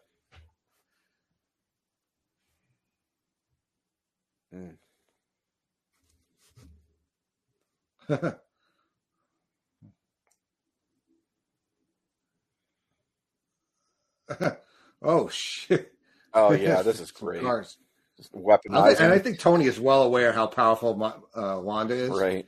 Which is why he's treading carefully. Weaponizing these parked cars.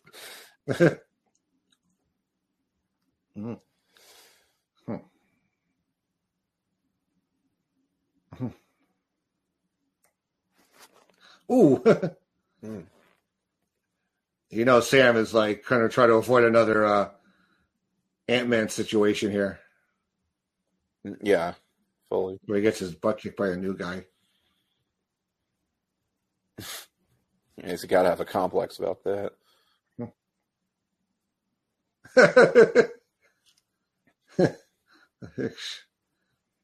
Ooh. This movie also, I like that it doesn't shy away from the fact that Spider-Man is low-key pretty powerful. He's super strong and he's agile to the point that he's basically untouchable. And he's super resilient. Even when he does get knocked down, he comes right back.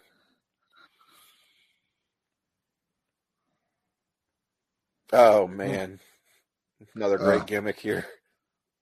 I guess. Oh, poor Rudy. I thought that was a water. That was a water truck. Uh-oh.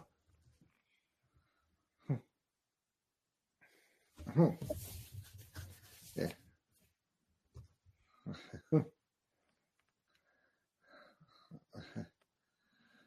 Which team were you pulling for, Cap?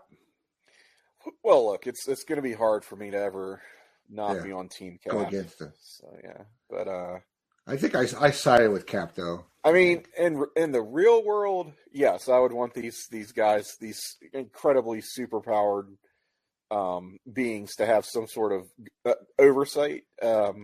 Even if it's like, I mean, how much can we really do to stop them if they do decide to go into business for themselves? But at least the idea on paper, I would be very much for the Accords. I feel like in reality. Yeah, this is, and again, another shot that's up there with the, original. Here we go. Yeah, shot in New York.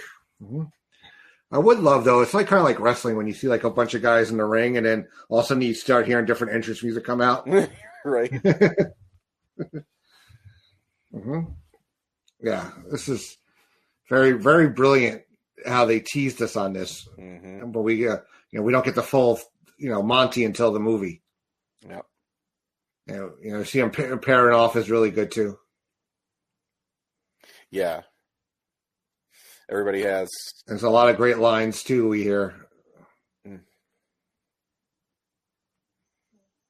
Got Nat Clint fight here. Everybody kind of has a natural rival in this. Yeah. We're still friends. It depends on how hard you hit me. Ooh.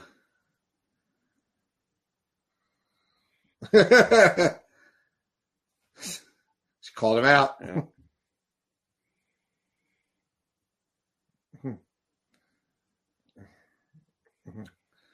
T'Challa trying to get revenge here. Oof. Wanda just showing off the powers. Wanda here. kind of MVP here in this fight. Yeah. Mm-hmm.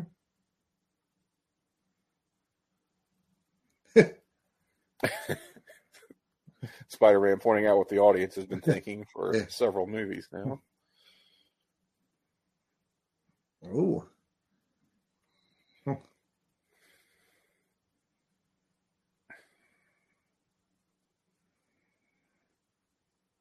Come on, man. This guy held a helicopter at bay. I know, right? He shouldn't be stronger than Spider-Man. That's my personal fandom fan wing thing. I'm a good arrow guy. Iconic Avengers cover with Hawkeye shooting the arrow with Ant-Man on the tip of it. I'll have to find that cover. I'll show it to you later. Ooh, that's the first real hit that he took. Yeah. But look, it's right back up. Yeah.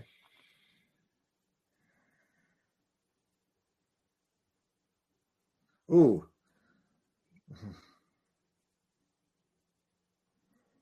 Mm-hmm.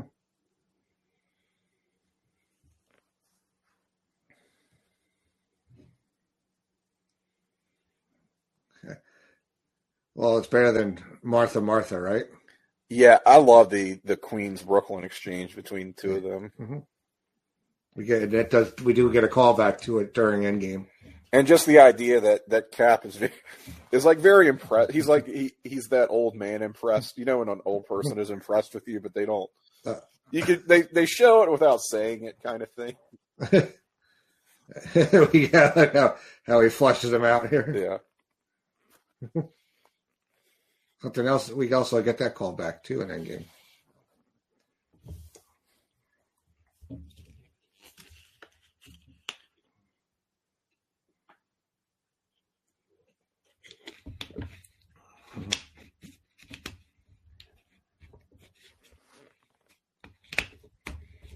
Yeah. Realizing that not everybody's going to make it necessarily out of this one. Yeah. I mean, I'm so pissed that this was spoiled by friggin' Lego. Of all things. Yeah, this was a total surprise for me. I actually have that Lego set somewhere. I don't think Dylan finished putting together, but. Does it fill you with anger every time you look at it?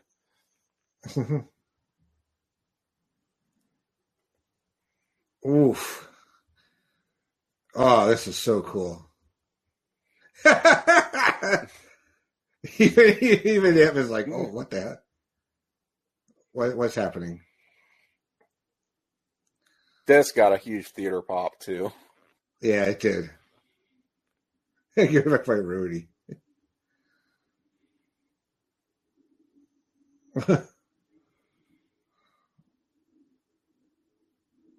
Oof. God.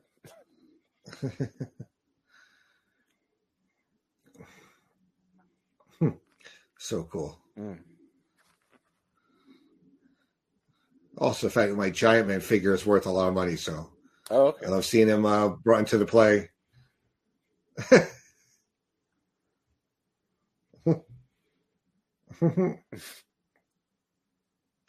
So now it looks like Ant-Man / Giant Man is maybe MVP of this fight.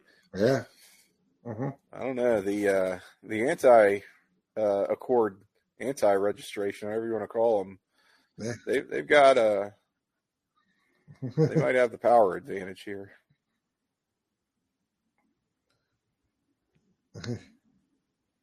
Ooh. I think it's a nice little hit.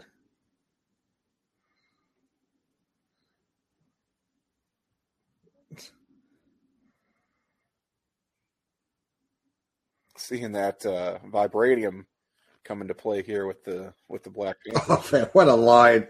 I'm Clint. I don't care. Ooh, he just punches him out of the sky.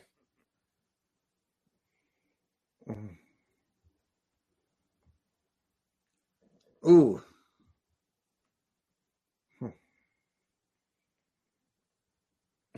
Oh, doesn't look like he has much mobility. It's so weird that he's like moving in slow motion as everybody else is. Like, yeah. I don't know.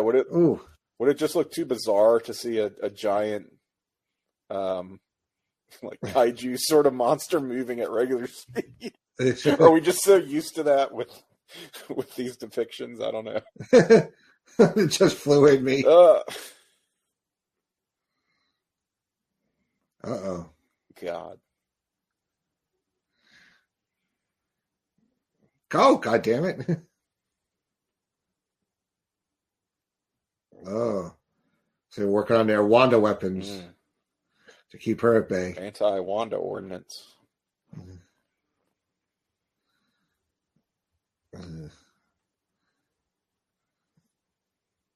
Nat knows. Yep.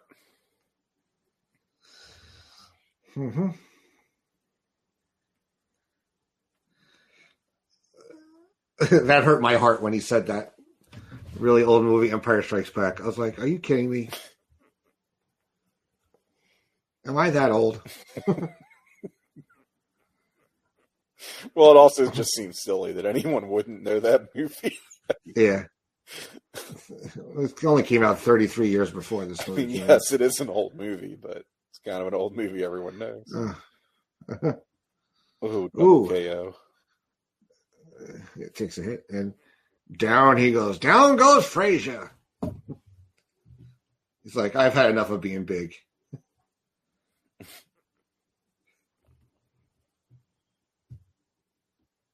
Like, what are we at a youth soccer game? What's going on? What's the order slice?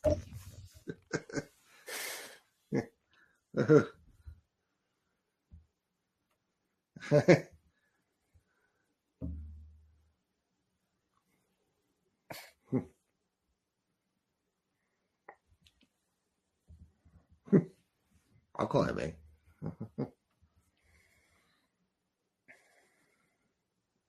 Yeah, I'm done. Tony realizing perhaps that endangering the life of a child wasn't his best judgment call. No, he's technically a minor. Who he has brought into this international conflict.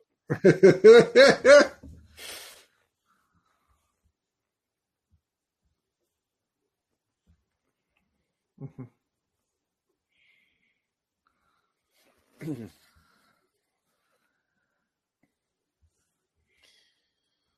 Hmm.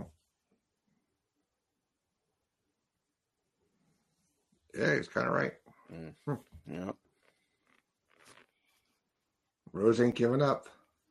If there's anything I didn't love about this movie, and especially that that last scene, Vision seems to have been significantly powered down since Age of Ultron. I mean, the way he was portrayed in that movie, he could have wiped the floor with everybody, right? Yeah. And here, like, he's just kind of there, and then he fucks up and shoots out with his own teammates. Like, it's not a great look for Vision. That's gotta be terrifying. When he just loses all his power, just falling in his metal suit. Yeah, really. Did you think we lost Rhodey here? I kind of thought maybe. I mean, if you're gonna kill somebody off, yeah.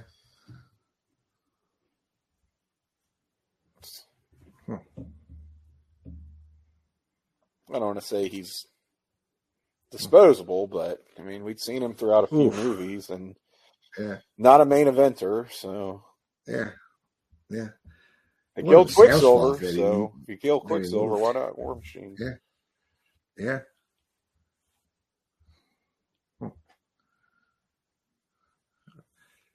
Well, now we installed it Junior now in Mother Russia, in Moscow. Come on, black coffee and bacon. If Sousa's here, he'd be like, that was the name of my metal band. Yes, for sure.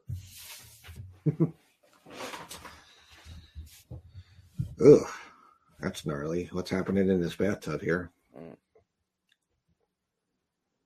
Check for kidneys and ice and all that.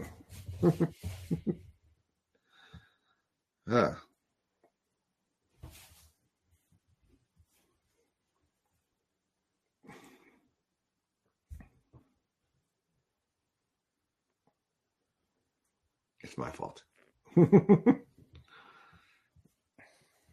Yeah, now they're hurt, they're reeling. But they got to get to the bottom of this. Well, they've got to stop the meds. Soldiers. The meds. Which I'm going to officially call them from now on. Yes. Even though I've forgotten what it stands for already. Yeah, so did I.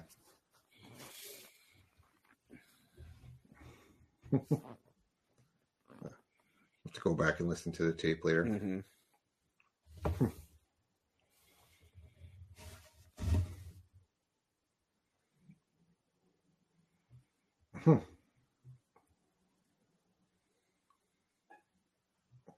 I designed you. I distracted my feelings for Wanda.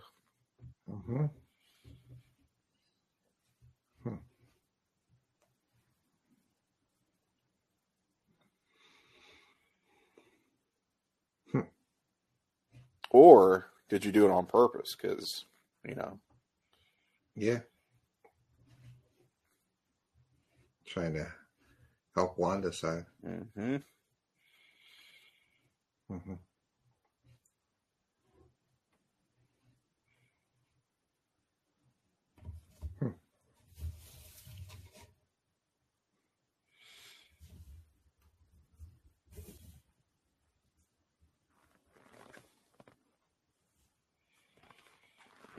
I mean, that's probably been the most on point here. Yeah. I like her character in this movie a lot. Yeah.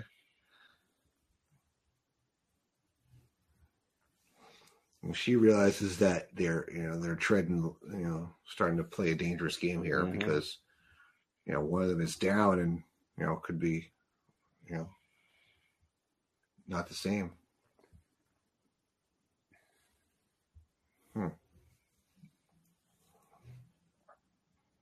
Like, she gets that she has to sort of pay lip service to the bureaucracy of it all, but she still has her principles. Like, there are lines that she's not willing to cross.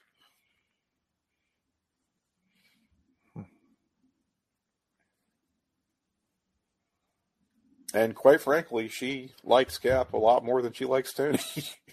Yeah. I mean, I know she was introduced in an Iron Man movie, but yeah, I don't know. Like, she's definitely grown closer to Cap throughout, the probably Winter Soldier. It seemed like they had run a few missions together and had a certain friendship. Some people even shipped them romantically, depending on who you ask. But I don't know. Yeah, they have a great friendship. And Tony now finds out that, it wasn't Bucky. It was actually Zemo. Yep.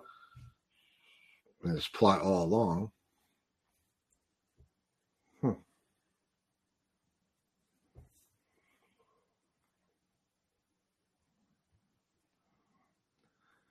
that's this, like, remote area here.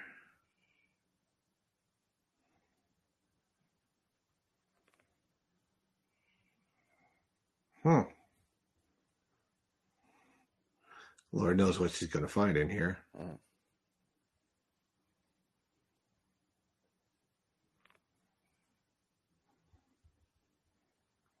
It's like probably a Hydra place, right? Yeah. Hydra safe house, abandoned. Could be, yeah. It's the files.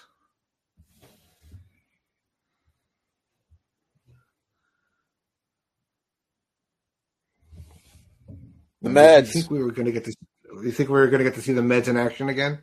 I sort of thought that's how this movie was going to end, with him. Yeah. With him springing the meds, and now he's controlling the meds. But no, that's a very Henry Cavill looking dude. Yeah. Matt Bonner. Oh, is that who that was? No, it looks like him too. Oh, it looks like him too. I was like, is that actually Matt Bonner? I could have believed that a little bit part in this movie. We get to see him They look remarkably similar now that you mentioned. Yeah, we got in that same episode with the Conscious and Doom Patrol. We get to see Matt Bomer in a tux and everything, not just in the bandages like his character is almost the entire time. Yeah, I might watch that at some point. I don't know. I'll wait for you to. Yeah, we're here. This is the raft, right? Yes, this is the raft.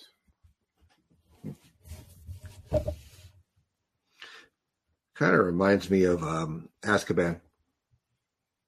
Oh, the Harry Potter thing? Yeah, because it's in the middle of the water and it's impenetrable, basically, unescapable. Yeah. It seems unpleasant. Yeah. Looks like they got Wanda and a few other people here in this prison. Yeah,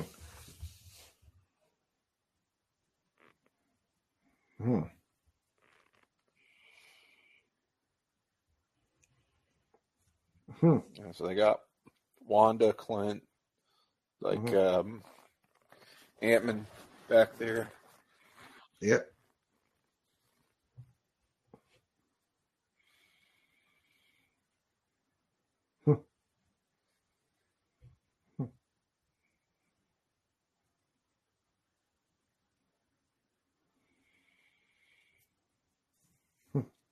So yeah, Tony's realizing this is what it means. It's, he didn't sign the accords that he was so gung-ho about.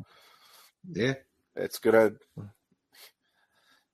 come down to maybe sometimes hauling your friends in for violations of whatever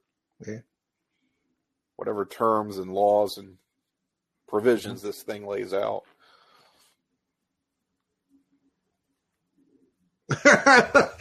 Well, Scott's like all like, hey, Hank Pym told me, he's like, who the fuck are you? Get out of here. Who even are you?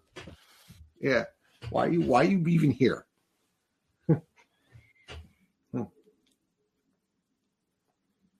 Mhm.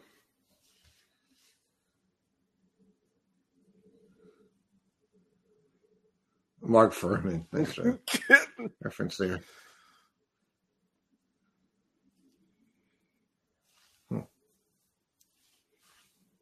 I think that's a more dated reference than The Empire Strikes Back. Yeah.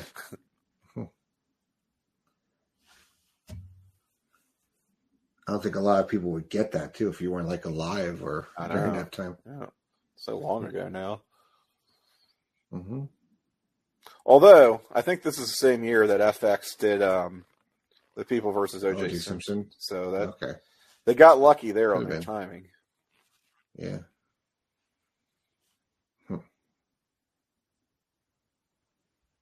Yeah. Mm-hmm. That ain't happening. Mm-hmm.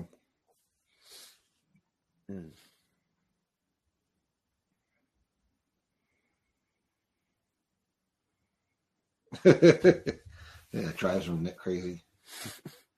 At least he told him what he was going to do. Do you miss Tony yet? I'm not sure I do.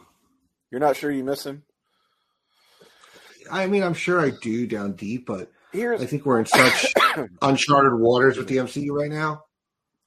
Here's the thing. It takes me back to a conversation I was having last weekend with one of our mutual friends, Rocco Martone, in fact. As much as I enjoy the serialized, ongoing nature of comics, right, where it's the same characters and in a lot of ways the same story that's been told since the 60s, in some cases, hell, the 40s, right? Marvel and DC. Mm-hmm. I also am to the point in my adult life where I think I've just gotten old enough and maybe read enough stories and realizing sort of my own mortality in a way that I didn't when I was younger. And I think it's really okay for things to end. Not just okay. I think things need to end. And I'm good with an ending, especially if it's a really great ending, the way that Tony got in Endgame, and the way that Cap got. I mean, he's not dead. I mean, certainly it's sad that Tony, made the sacrifice play and had that tragic but heroic death. That's not what they did with Cap, but still both characters are essentially off the board. And I'm okay with that just because it was so well done. So I'm more and more, I'm like, let's bring our stories to a conclusion. I just, the endless nature of it. And sure, like you could turn Captain America into a legacy character. You could have him, have someone take over for the role.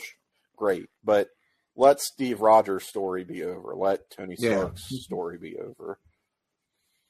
I mean, we're going to get another Ironheart's coming, really, Williams. Between Iron Wars and the Armor Wars, Armor Wars, excuse me. And Ironheart, I guess, with Ree Williams. I can't say that quickly. Yeah.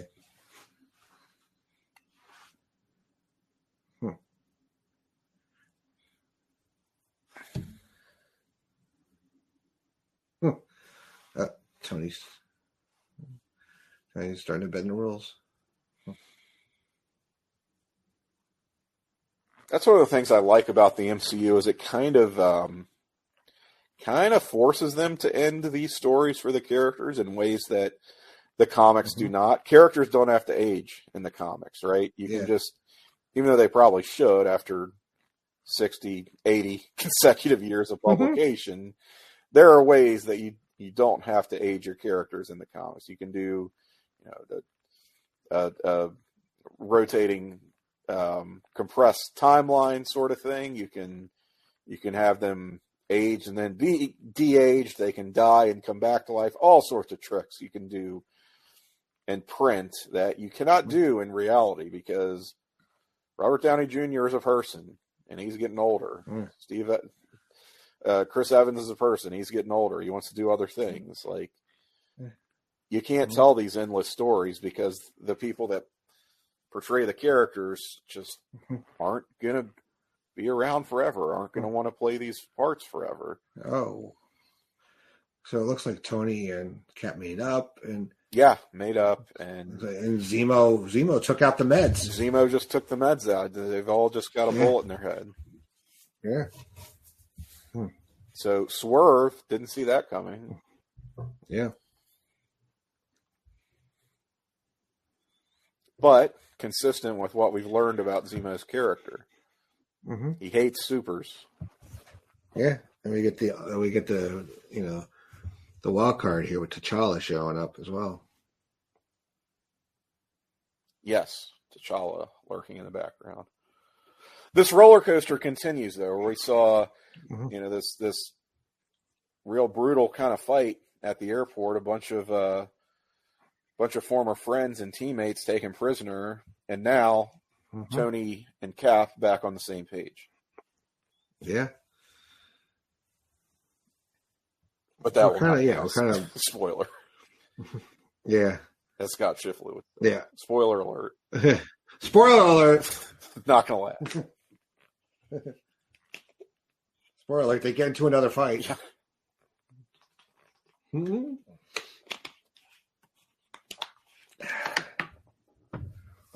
Oh boy. Yeah, we're getting his backstory a little bit on what he's motivated. Motivations are based on. Supremacists, that's what Zemo calls them, the superpower community. Supremacists. There will be no more supremacists. Yeah. I don't think he uses that term in this movie, but... Yeah, well, it's better than calling them metas. Actually doing the DC. Metahumans. You know, like the metahuman? No. You know why? Because I hear the term metadata like all day. Oh, that would do it. That would do it. That kind of bothers me. Tony recognizes that date in the footage. Shit. Uh-oh. Somebody on that damn motorcycle here. And Bucky and Steve are both like, oh man, we just made up shit. Kind of just kills them like dogs, too. He recognizes them. Yeah. Mm-hmm.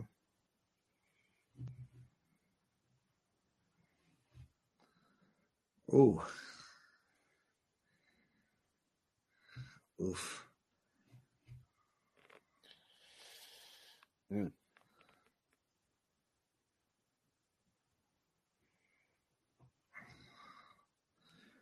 don't think he sheds too many tears over Howard, but that's very telling, right? And I noticed that too.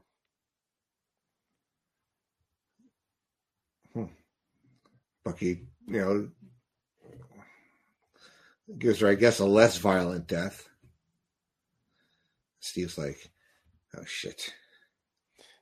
This is where Steve fucked up too, because he knew it. He'd known for a while now. Mm-hmm.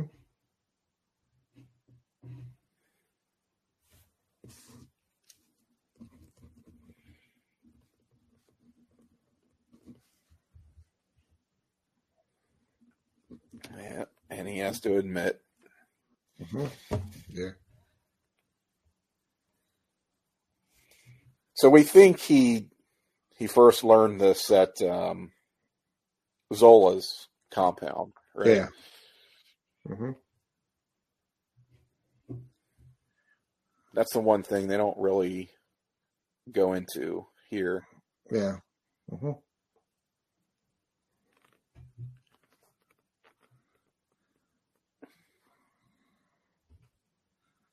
Yeah, he's going like pretty lethal against Bucky, but non-lethal on Steve. Yeah, really. Tony is going ape shit here. Yeah. Well, I mean, understandably. Trying just to keep Steve out of the fight because he's done with Bucky. Well, it's not his fight, really.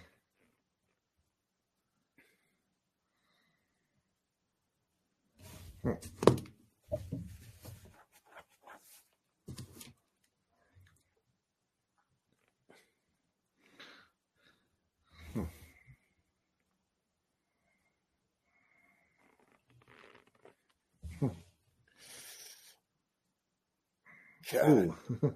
That's a Too strong. Mm-hmm.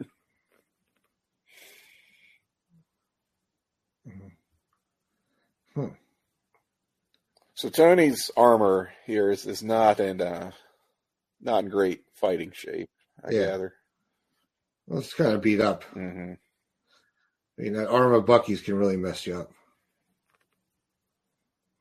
Right. He's also getting tag teamed. Yeah. You got a handicap match coming. Yeah. Mm-hmm.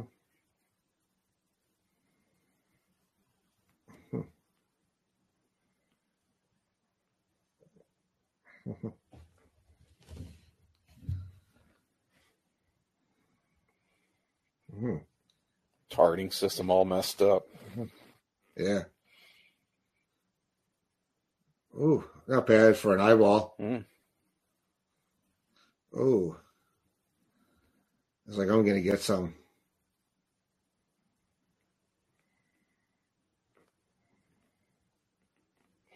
Could they not just go out through the front door? I'm sure there's reasons for that. I guess I think Tony blocked the way. Yeah, half the place is collapsed. Yeah. Mm-hmm. Well.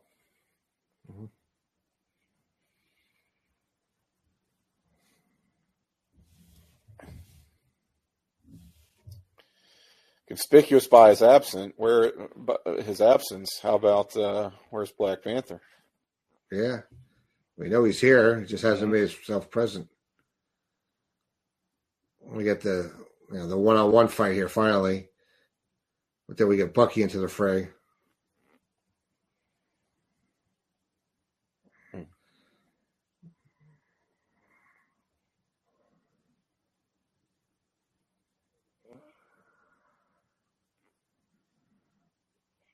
Very showy little action shot there. Mm-hmm.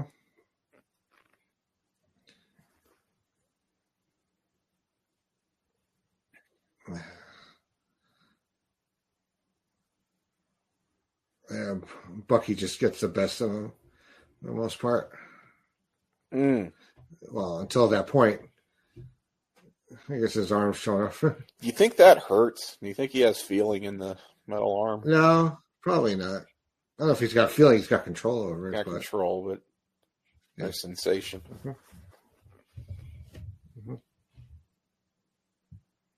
Oh, boy. Now we see what T'Challa's been up to.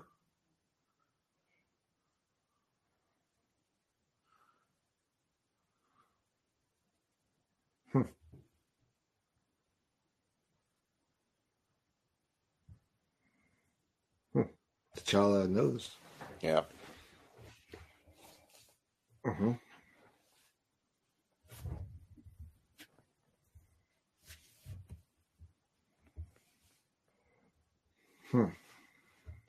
T'Challa could give a shit about what's going on inside the bunker now. His fight is with killed my father.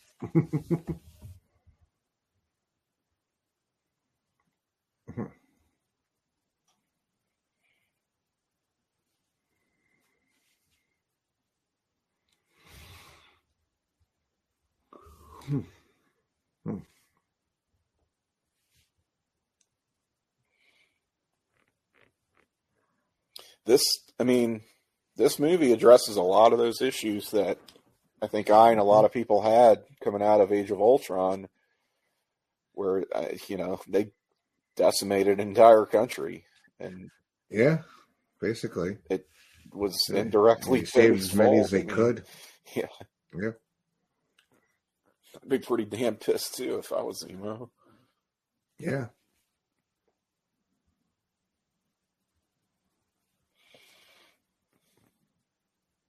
I mean, he wasn't looking to kill, T'Chaka. Just got in the way, basically.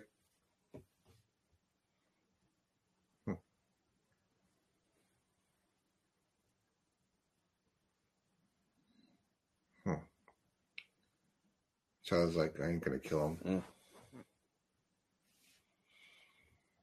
And the movie makes a good case for it. We see the senseless violence going on between Cap and Bucky and Tony, and what Zemo has done. Yeah. What has that really It's like, you ain't taking the easy way out. What has that gotten any of them, really? Mm-hmm.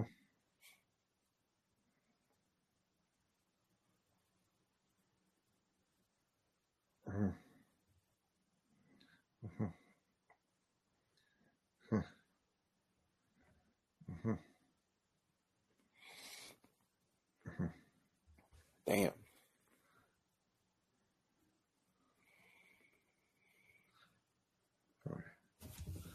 Oh. He's my friend first. Tony a little bit jealous here. Yeah. You picked him over me, man. That's messed up. Know where your loyalties lie. I think that's a very Tony thing, that he he's this big shot. He's surrounded by people all the time, socialite, whatever you want to call it, but has very, very few close friends. Yeah. And frankly, there are very few people who actually like him. That's a small inner circle. And he thought that Cap was one of those people. Mm-hmm. Got the Cap. I could do. Could have gone for the head. Went for the palladium. Whatever. Yeah.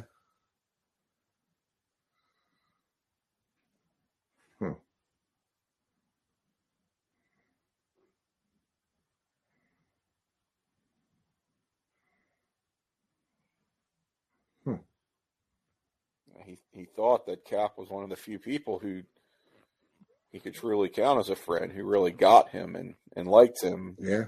Saw beneath the exterior. And Cap probably did to a certain extent, but come on. He's no Bucky. Yeah. I mean, they were together, since they were kids. Mm-hmm.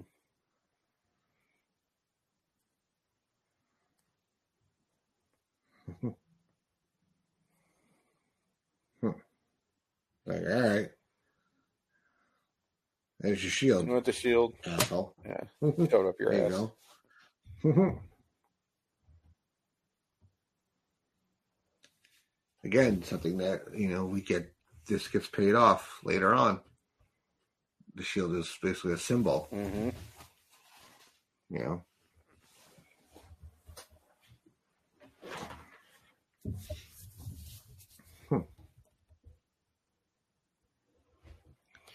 Well, that's going to be hard to come back from. Yeah. Oh, God. Toilet purposes twice a day. Twice a day. Now. Kill me now. How do they not have... I mean... Wow. Yeah. Well, I guess they like very restrictive diet, I guess, so they don't have to, have any episodes. You don't have the shits all day. Yeah, I don't think he's getting Taco Bell.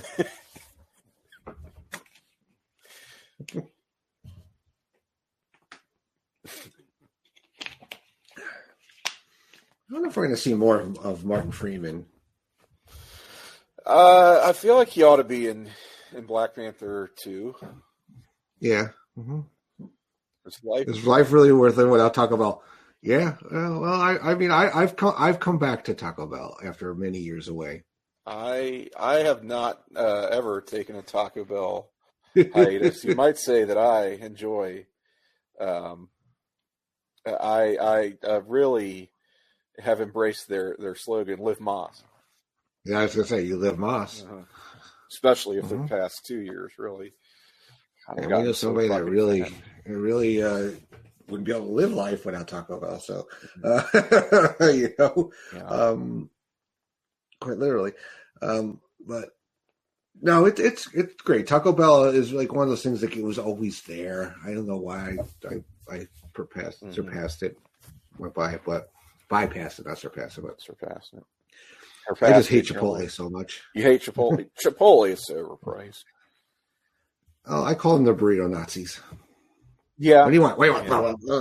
I've actually gotten food poisoning from Chipotle's twice and only once from Taco Bell.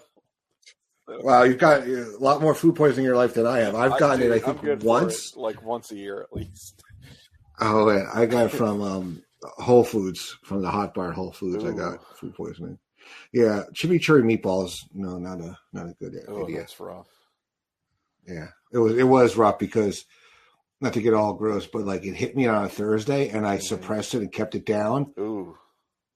And we got the Tony Stank. Stank. But it hit me Thursday. I kept it in, and on Sunday it's like it's coming out of you. We don't care which way, how, or what. Oh no. Yeah. Totally. Speaking of stank.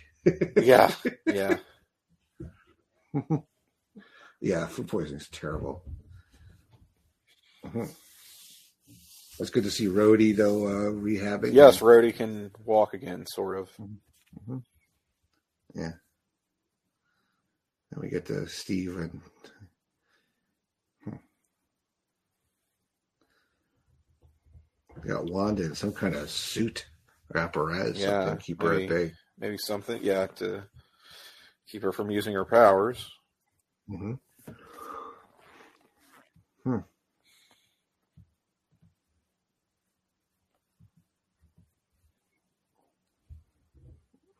Uh-oh.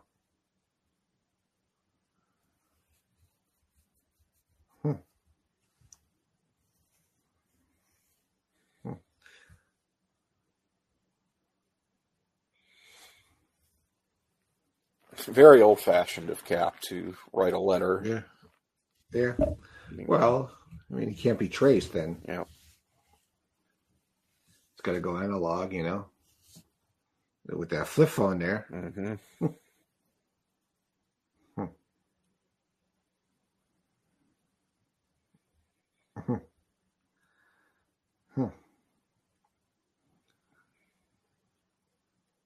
That drives me crazy.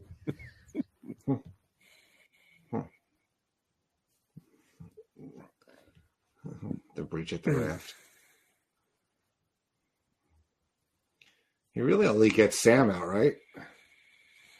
No, he got everybody because, they go under house arrest. Yeah, they say later they're going to tell us in Infinity War that Clint and Scott took deals, and we see that in Ant-Man. Yeah.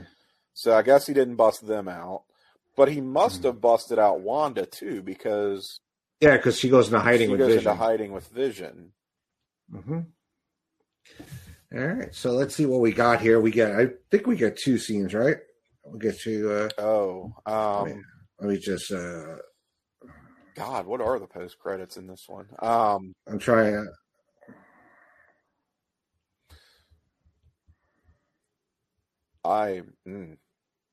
I'm totally blanking on it. But whatever, we always talk through the credits anyway. Yeah, we talk to it anyway. Let's see, we get there's two end credit scenes. Okay. Mm-hmm.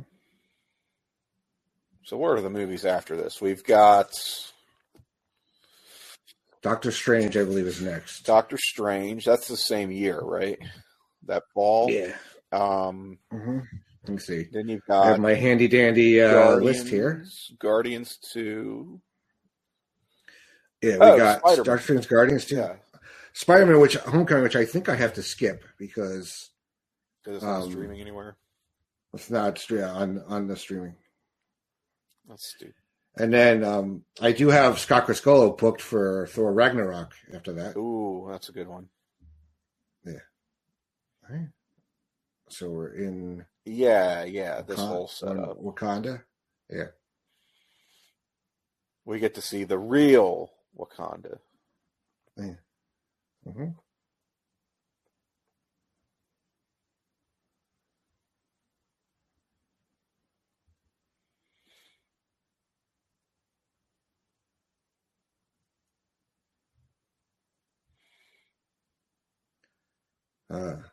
So Bucky's going back into hibernation sort of thing, right? Deep sleep, and the Wakandans are going to try to fix him.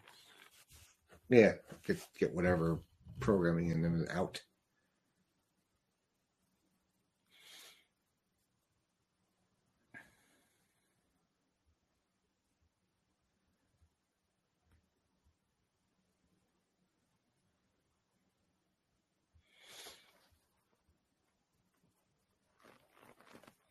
Yeah, it really sucks. We're not going to see more Chadwick Boseman. Yeah. It's amazing that we got 2 movies in 2016. We got 3 in 2017. I mean, talk about somebody not getting an ending. It's like that just sucks. Oh, yeah. I mean, did you pop when you saw this? The Black Panther statue?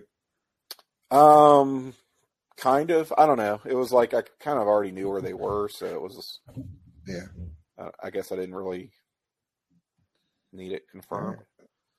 Well, right now I don't have anybody booked for Doctor Strange in 2 weeks, so we'll have to see how that plays out. But Tim, you will definitely be back. I know that. We have you for 2 movies in the future, so. And I know you like to leave it out there to the masses to come on here with me. You know, you don't have to be part of the Place to Be Nation crew. So if anybody who comes to these, viewings with me ever wants to co-host with me, just shoot me a message and we'll set you up, man. It's always good to do as much as I said before you got on. I said, Tim is one of my favorite people to do anything with podcasts, streams, whatever. But it is nice to have a new voice once in a while to interact with. So yeah, come on board. So Tim, till we get to the post-credit scene, what do you want to direct people to? What do you got coming with podcasts, social medias? What do you got? Okay, so funny enough, if you're a fan of the MCU and you like this Blockbuster Rewatch series on Stream Lounge, for more MCU content, I have returning, Andy, believe it or not, the Journey Through Infinity podcast, which has been on kind of a hiatus. It's not any real reason for that other than it's 4 people who are a bitch to schedule all at once. Mm-hmm. That's all it was. and we sort of got our acts together, but we also brought in a very special guest. I'm not going to say who it is just yet, to join us for the next film that we covered in the Journey Through Infinity. Believe it or not, it's Black Panther. So kind of appropriate following on the heels of this. That podcast, for folks who don't know, it is not a live watch. It's not on Stream Lounge. We just do kind of a retrospective of the film. Mm-hmm. So that's what we are up to now in the MCU. That you can find on The Jenny Position. That's the name of the podcast network. It is The Jenny Position, curated by Jennifer Smith, former past guest of yours. Andy has done some Stream Lounge stuff here and there. Yeah, she has. Yeah. Dear friend of ours. I just did a live watch. We just did a freak out drive-in. Hopefully, not sure when she's going to drop it, but we did Ready or Not. Yeah, so a lot of good variety of content on the Jenny Position. So you've got The Journey Through Infinity, Freak Out Drive-In, which is a horror movie. That is a live watch podcast. Also, you heard about Pluto, where Jenny and a guest watch something on Pluto of the guest's choosing. I most recently did Star Trek: The Next Generation, random episode of that on Pluto with Jenny. That was a lot of fun as well. Yeah. The Journey Through Infinity, excuse me, easy for me to say. It may be simulcast as well. We're not sure yet on our friends at the North-South Connection. North-South Connection is where I do a regular podcast called 9021 No-So, which is a Beverly Hills 90210 retrospective with JT Rosero, and also a guest for each episode of that. So we bring in somebody. We've had a couple of repeat guests at this point.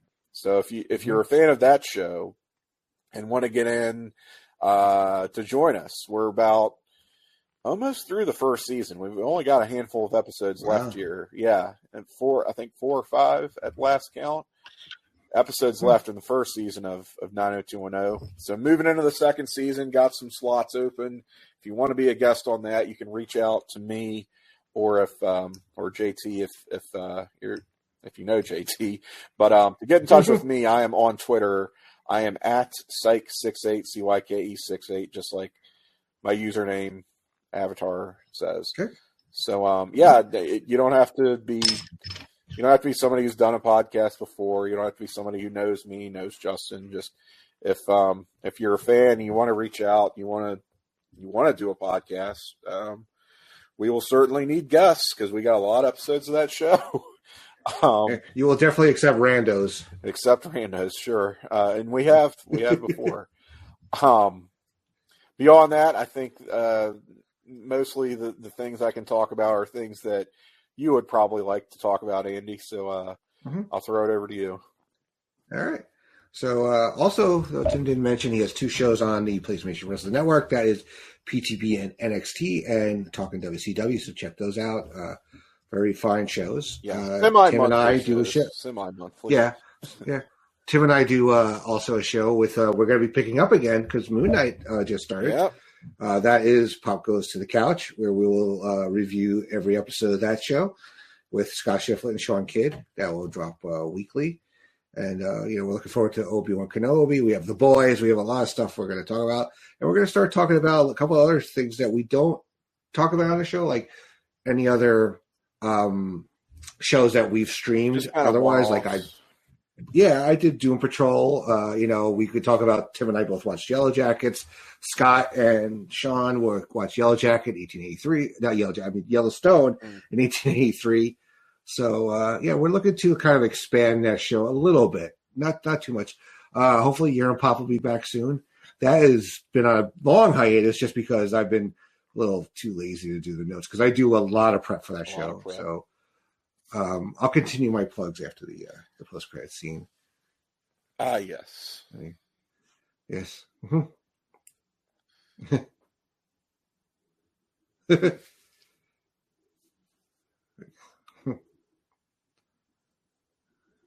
Maybe being the crazy mom here, so to speak.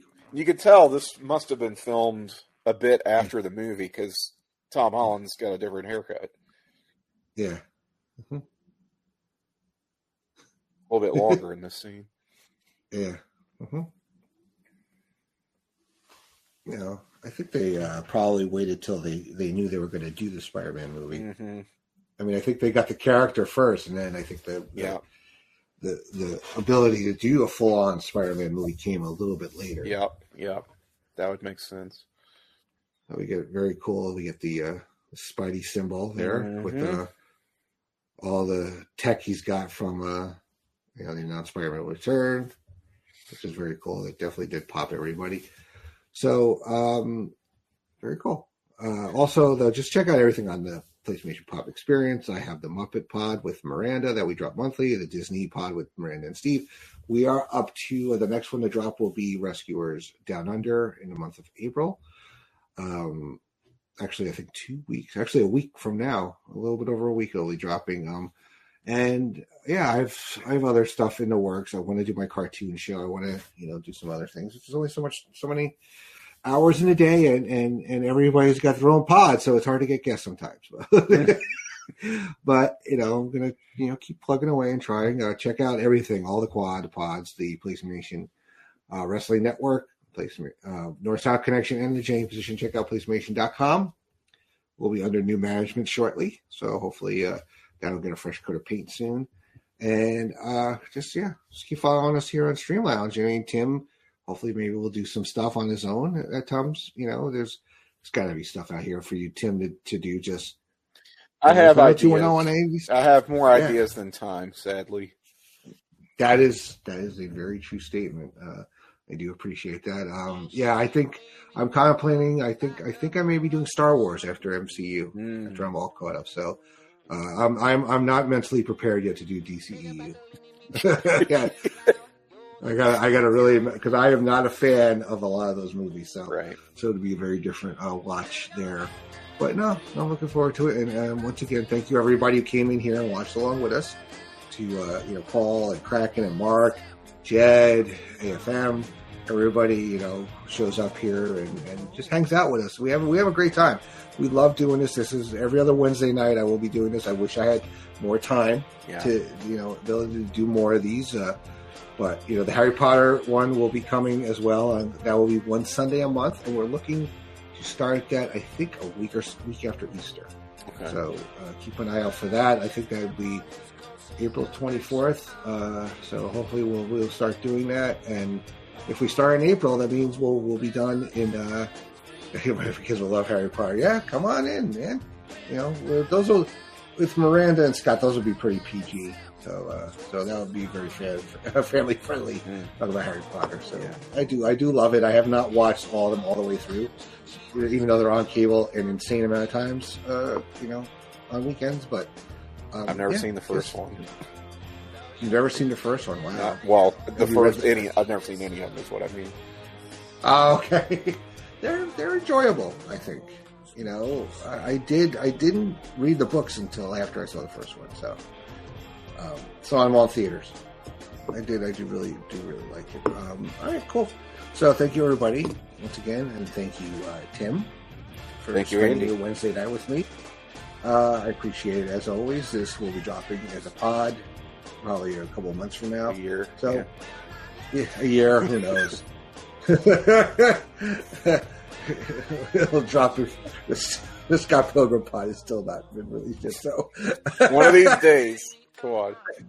When I have the courage to listen to it to see if it's sure it's droppable. Well, maybe for you. I don't remember the second half of that pod. So that's all I have to say about that. Anyway, so thank you everybody on Stream Lounge. Thank you, Tim. And we'll see you in 2 weeks for Doctor Strange and with whoever will be here with me. All right? Take care. Bye, everybody.